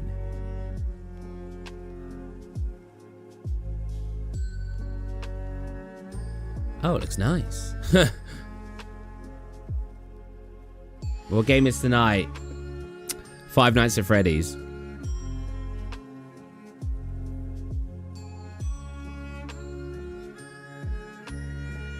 Yes! Yes! Which one? Just the first one. You got to start from number 1.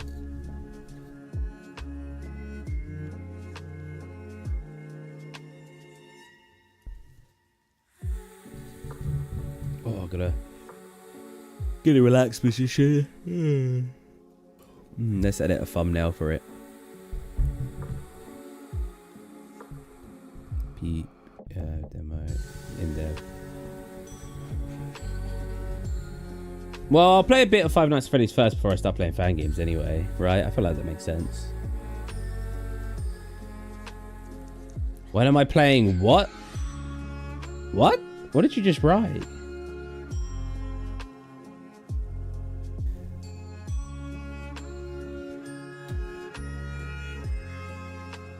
Oh, observation duty. You think I'm gonna know that IOOD means I'm on observation duty when I'm not an avid player? That's like me being like, oh,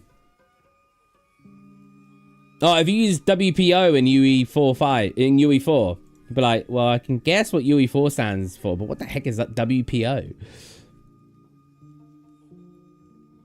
What do you think of S and box? S and box. What's that?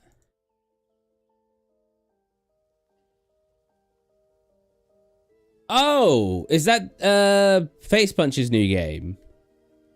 Gary's mod and love letter to source. Yeah, is it out yet?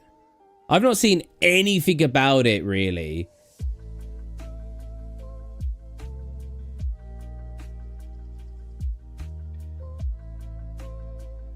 Yeah, it looks like a full games engine, right?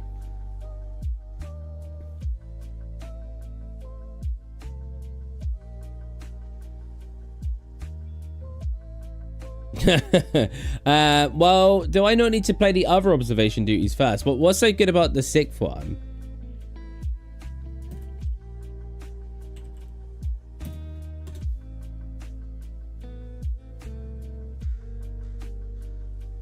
Oh, the graphics look way better on it than the previous ones. Makes sense.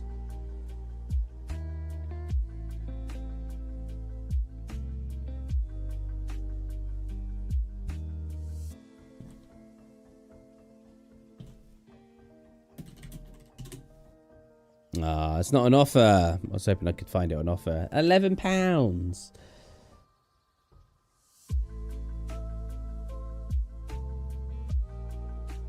Was it new? Is 6 like quite new? About a year old.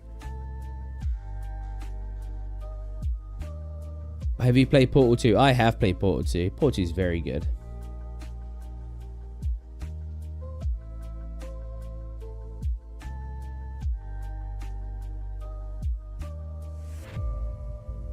Let's make a. Oh wait, I want to make a.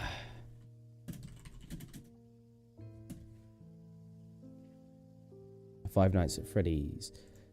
Oh, you know what? Can I get Discord? I wonder if I can generate a funny picture.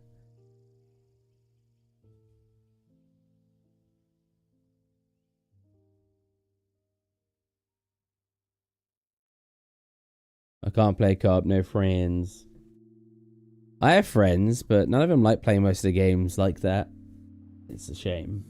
One of my best friends doesn't play any type of party game. But man, he'll only play co-op games, basically. Well, all competitive games. He just does not like party games. What was I going to type in? I lost track of thought. Oh, yeah.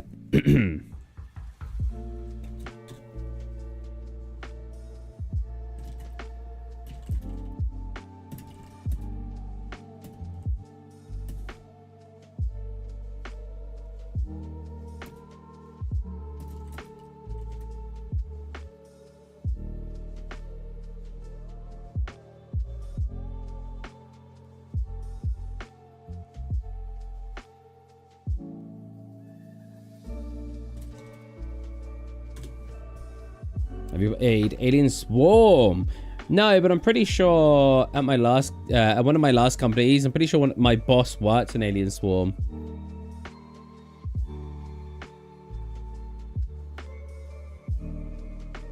It's going to be like I was. Really? You like Observation Duty 6 that much? It's going to be like Slay the Princess. They've just updated Slay the Princess. Did you see? Yeah, my boss, old boss worked in Alien Swarm. I think it was Alien Swarm. Pretty sure.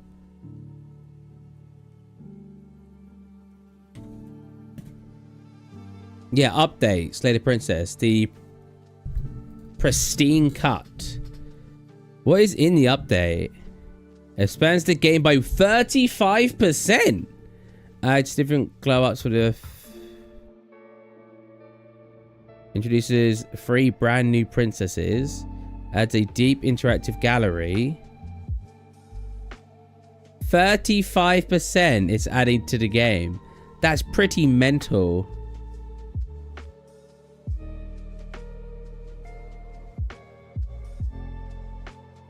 Please play the game. More voices.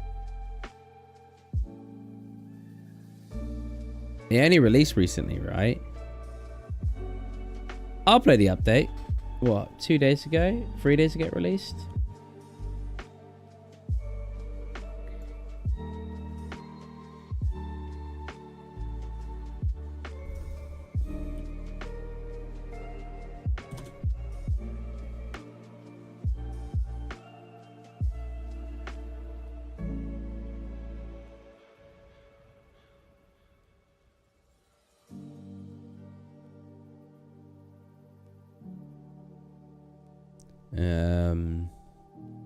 Oh my god.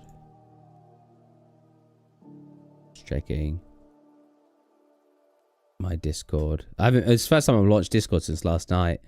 Oh, I watched Venom 3. Pretty good. I don't think it was as good as the first two. The pacing was a little bit funky, but other than that, it was pretty good. It feels like the movie should have been, in my opinion, like an extra 30 minutes. Because, yeah, it felt like they rushed kind of the stories in some of the areas. I felt like one part of the movie, I don't know what the writers were smoking, but... This is for you. Is that tuna? What is that? Spam! I love spam. Thank you. Spam, toasting your... Or frying some spam and then putting it in a sandwich, some coleslaw. That's a good sandwich.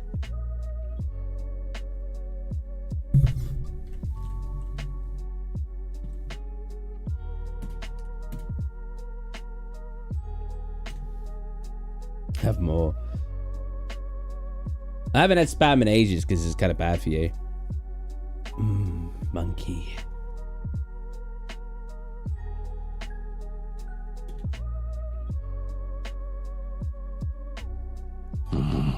Monkey. It says it twice because it's in both chats.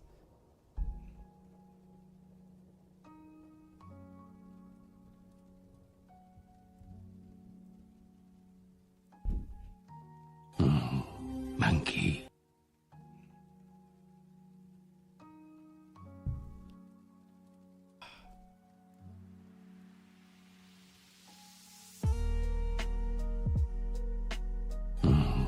Monkey. Monkey.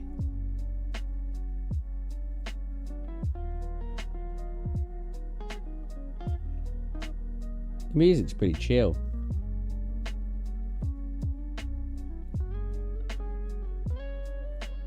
Itch.io roulette, as in I play like a random... Is there actually a site that does that?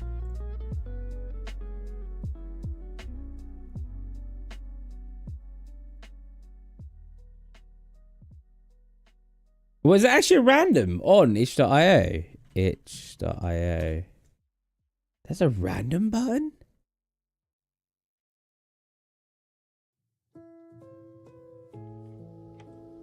I don't see a random button. Random. Ah, randomizer. Cool stuff. Free only. Windows games. Bam. Oh, damn. That's pretty sick. If I refresh the page, does it refresh every time? No, it doesn't. Free Windows games. Bam. Out of control. Huh. I like that. That's cool. I have an amazing game. It's called Lude 6 or Eude 6.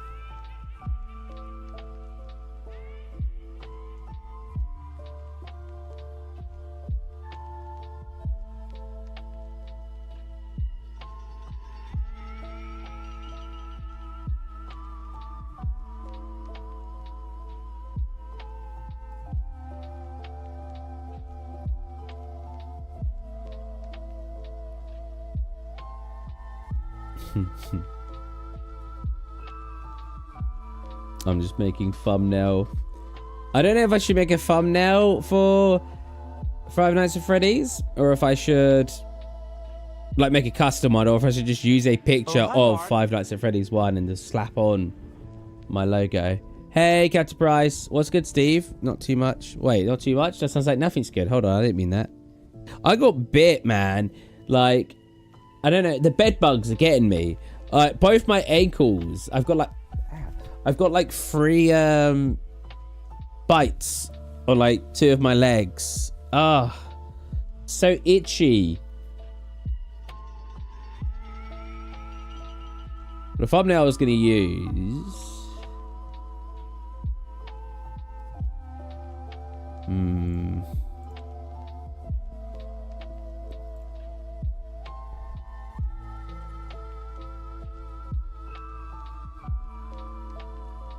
Oh no, that works. No, I like that.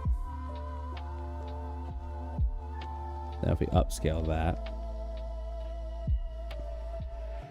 Na na na na na. Ogres Like onions. Monkey. Monkey. Monkey. So Unity doesn't need to care because Unity earns points on Twitch as well. I'm glad people are liking the YouTube points though. People are actually using them. Like, I know now you guys are just using them for the sake of it, but like when we're actually doing proper streams, people are using it, warping my faces and stuff. I need to be able to do a to be continued one, but it will be very delayed, so I don't know if it would actually work very well. So many monkey. I loved the monkey when we were playing Black Myth Wukong. That was so funny. You have definitely not got enough points for a warp.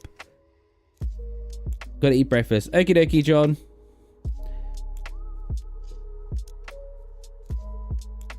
Bam ba na na na da da da da na da da da da da to the bo ba da da da ba da da da da da da da da da to the ba da ba da to the bo da boom.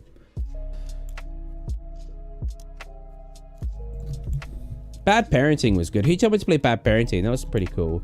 I feel like those kind of games make me seem like such a monster though, because I didn't like. Someone literally wrote, I want you to play Bad Parenting again, but don't cry. I was like, I didn't cry the first time.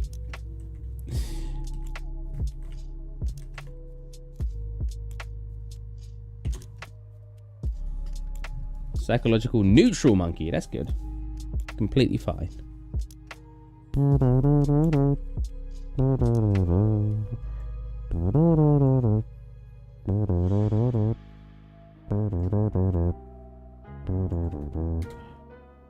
That's a background. Oh, that's a pretty spooky background. I like that. I like that. You guys will see my thumbnail in a minute. I'm still editing it.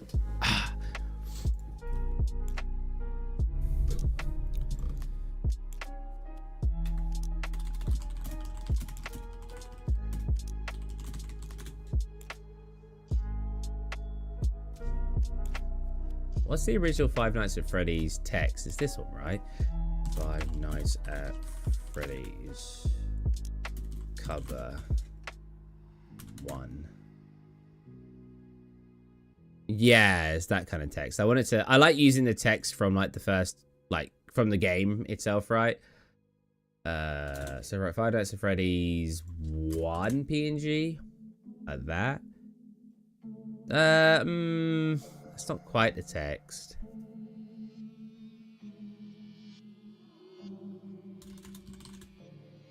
You want me to make you a thumbnail? I can. I've got one. I mean, you can if you want, but I've got one. Well, it's kind of the text, actually. Did they change it? Because one looks like one looks like the other. I'll show you what my thumbnail looks like. Hold up.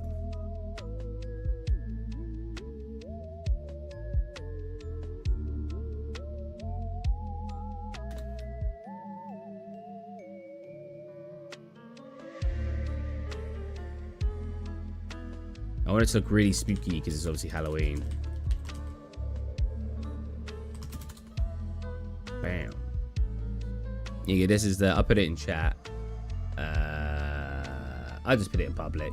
It's my server. I could put images in public. People have had a go at me for that before. For sharing something in public and like, Steve, wrong channel. I'm like, it's my server. Oh, hi, Mark. Hey. How do I pronounce your name again? Unless that's May. That's not May, is it?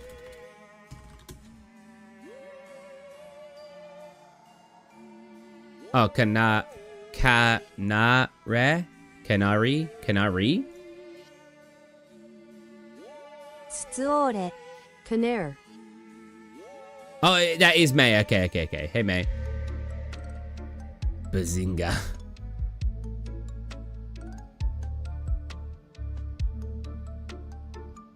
Oh, hi, Mark.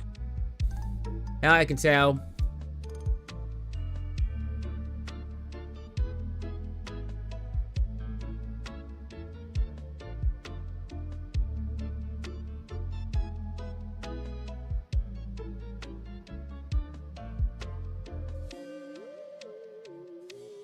Do I know Alcatel? I do not. I just woke up, lol. What time is it there? Here you go. This is the... If wait, let me... At Unity. There you go, Unity. That's the thumbnail.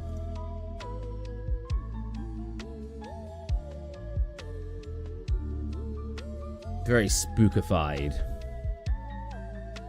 It's 9 a.m. Okay. Not bad. It's 1 p.m. here. Oh my god. Yes, 1 a.m. here. That'd be mental. Oh, wait. So that was translating. Huh.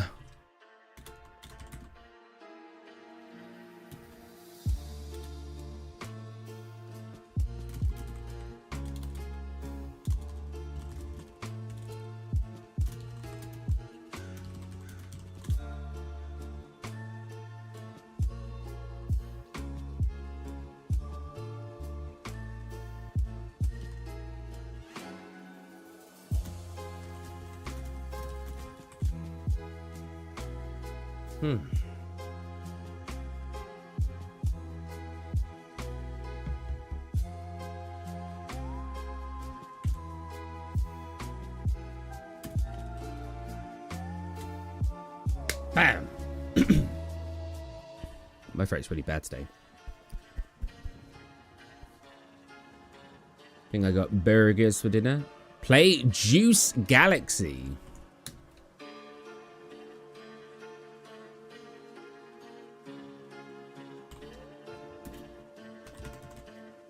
Juice, oh, it's free as well. Juice Galaxy. What the heck is this? Overwhelmingly positive. Sure, we'll add it. I mean, I ain't saying no to a free game.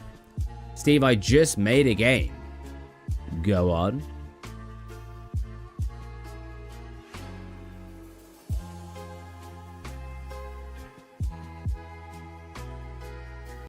Oh, hi, Mark.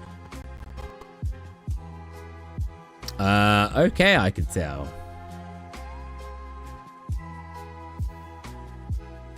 Oh, what's it about, Unity?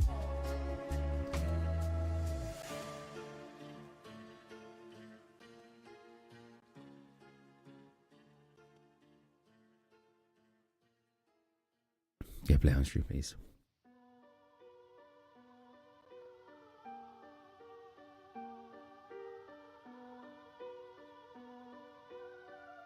Oh, whoops. I did not mean to do that.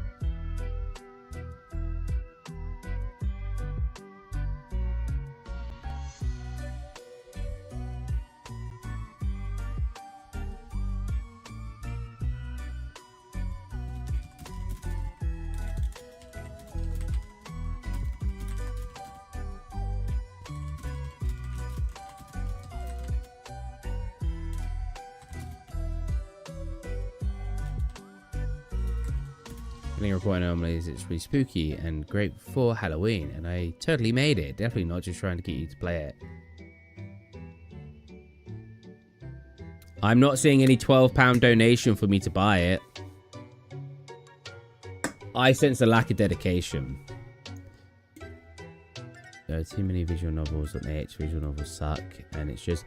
Yeah, I'm not the biggest fan of visual novels. I did like Slender Princess, which is a visual novel, because there's a little bit more to it. But yeah, I'm not the biggest fan of visual novels, because like if I'm playing a game, I want to be locked in and playing.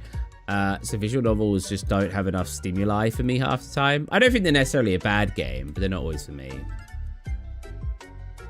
I mean, with that said, I play anomaly finding games, and they're not too much, but they're still a little bit more than visual novels. They're just enough to keep me into it.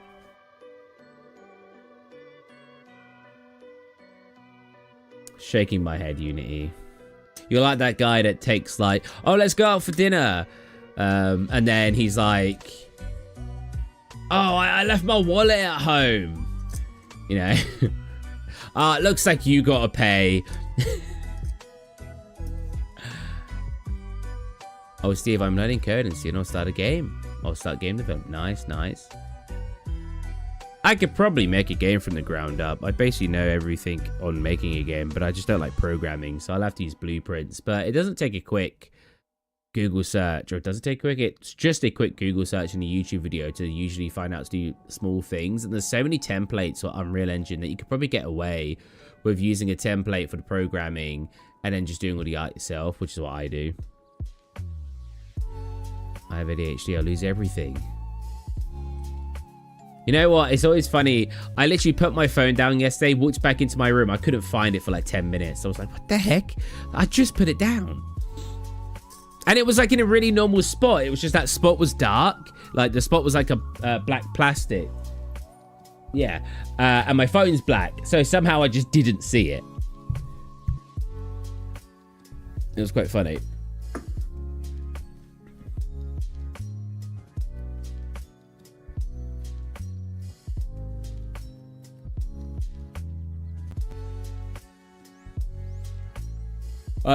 Let me see. Do I know assessment examination? I don't think I've heard of it.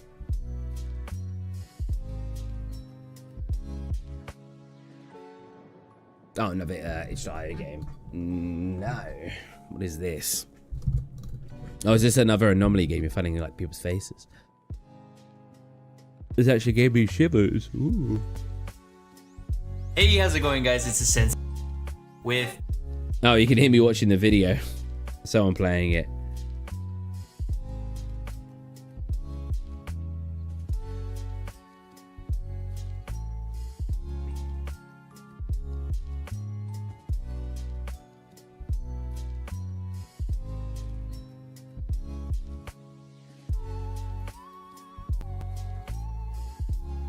Please find a way to let us mute your mic.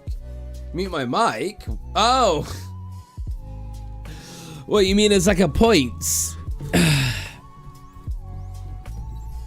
wonder.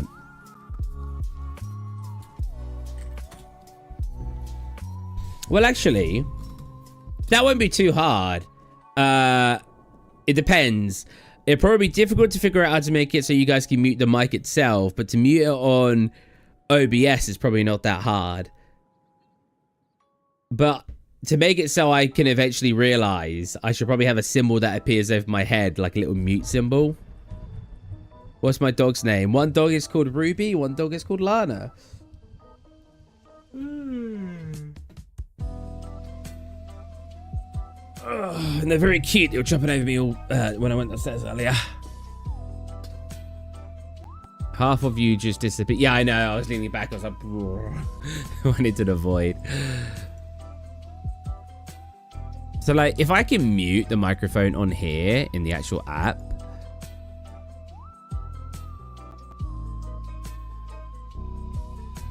Was that muted? Nope. Oh. No, that's just made it black. Wait, what? Is it still... Oh, that's weird.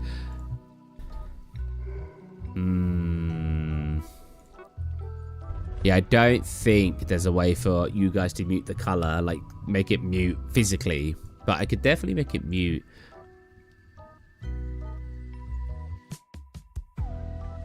Coco, Lily, and Levy? Or yeah, Levy? Coco, Lily, and Levy. Oh, that's cute. I really want to name a dog. Ugh. Oh, no, my Sky. God. I really want to name a dog a really generic human name. Like, I want to get like a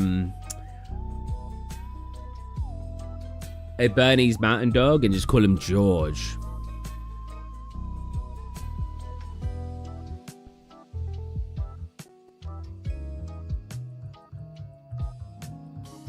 Snow, she's a snowstorm instead of a dog. Is she just really fluffy?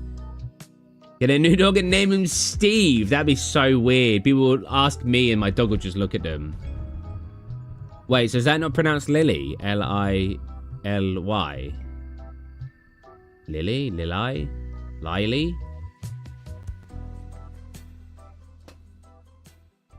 Yeah, I could actually make it so you guys can mute me because I can make it so it will just mute me on OBS, but if it does that, I won't know the lights turned off. I won't pay attention. So I'll have to make a little mute symbol above my head so I can at least notice when I've been muted. Or make it so you guys mute me for 30 seconds or something.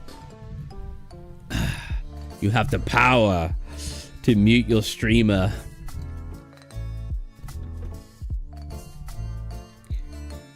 Let's set up the stream for later.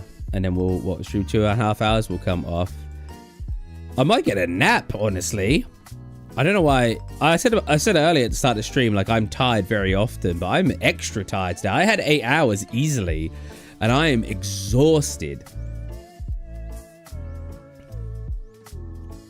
Maybe I just had really bad sleep. Oh, I'm doing.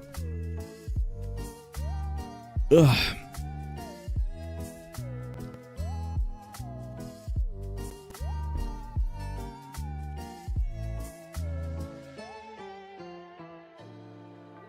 Thumbnails, streams, Five Nights at Freddy's.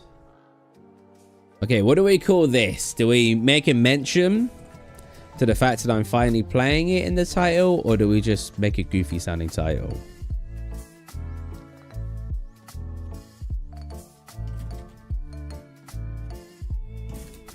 Five Nights at Freddy's, exchange all their thingies. FNAF.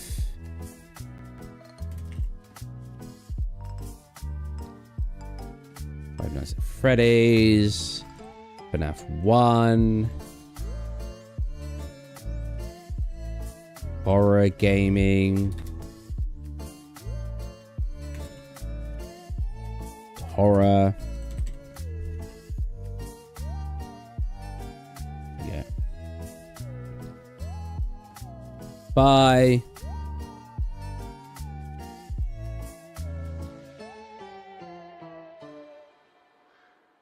I wonder what game we could play though. Because I've been looking at different games to play in the community. Bye, Unity. Oh, keep disappearing when I lean back. Five Nights at Freddy's. Do I need to write down? Can I just write FNAF 1 in the title? FNAF 1.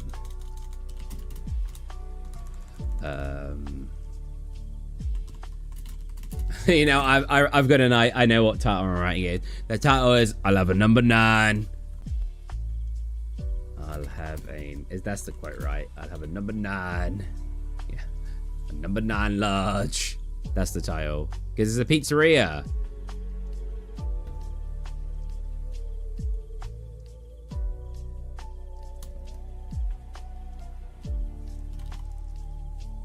Five Nights at Freddy's. So Five Nights at Freddy's has been out a decade. That's interesting.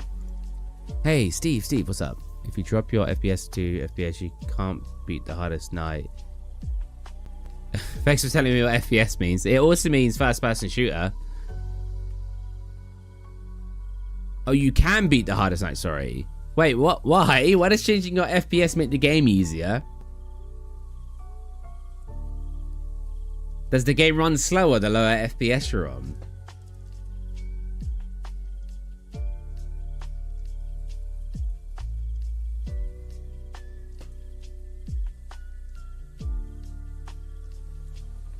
Damn, Stubman, that's too much information about Foxy's personal life.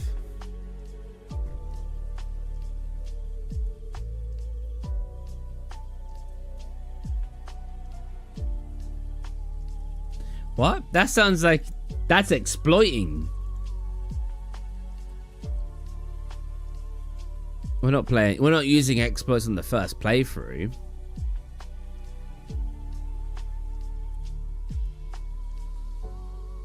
What we'll do, like a maybe we'll say 7:30 for the stream. There you go.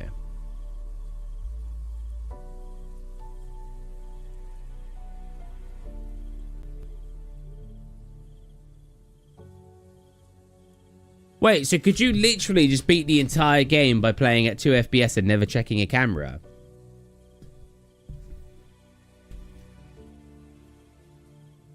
That's funny.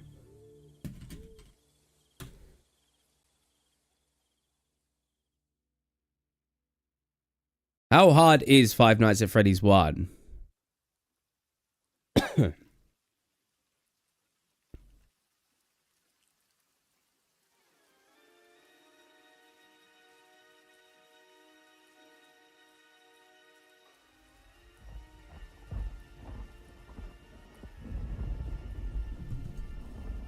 Not that hard if you know what you're doing.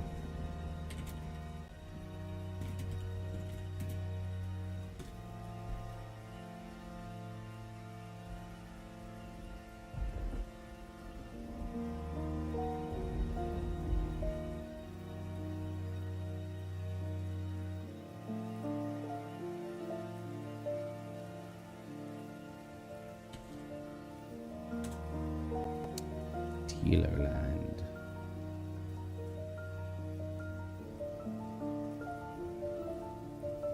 Oh, what the heck? Is this like a 3D game where you like go through an environment?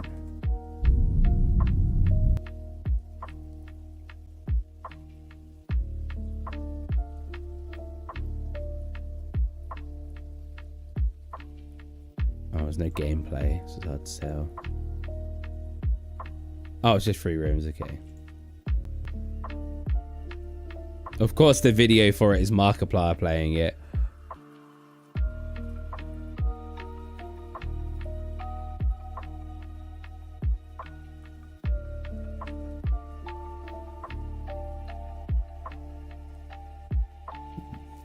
Anyways, we are going to end this stream. I'm going to go do some stuff. I'm not sure if I want to take a nap or not. And then we will come back at 7:30-ish. Either slightly before or slightly after. I'm not sure yet. And we will start our Five Nights at Freddy's. Hopefully the game doesn't crash. And yeah, I will catch you guys then. Boy, let's disable the stuff while I'm here. So I remember. So let's disable this. There you go. Turn this on. There you go. All right. I'll see you guys then. Boy, we won't even go to the screen that says like ending or whatever. We'll just end it immediately. Try to play Five Nights at Candy's. Five Nights at Candy's. Is that another fan game? I'll look into that when I end the stream. Catch you guys later. Bye bye. Oh, hi, Mark. Oh, hey, Case, are you going to play Do Not Take This Cat Home? Oh, I want to play that as well. Let me add that to a list. Maybe not today, because we're doing Five Nights at Freddy's today, but I do want to play that. Unless we complete Five Nights at Freddy's fast, which I doubt it. Games to play. Games to play. Do not take this cat home. Alright. Boy. Boy, boy.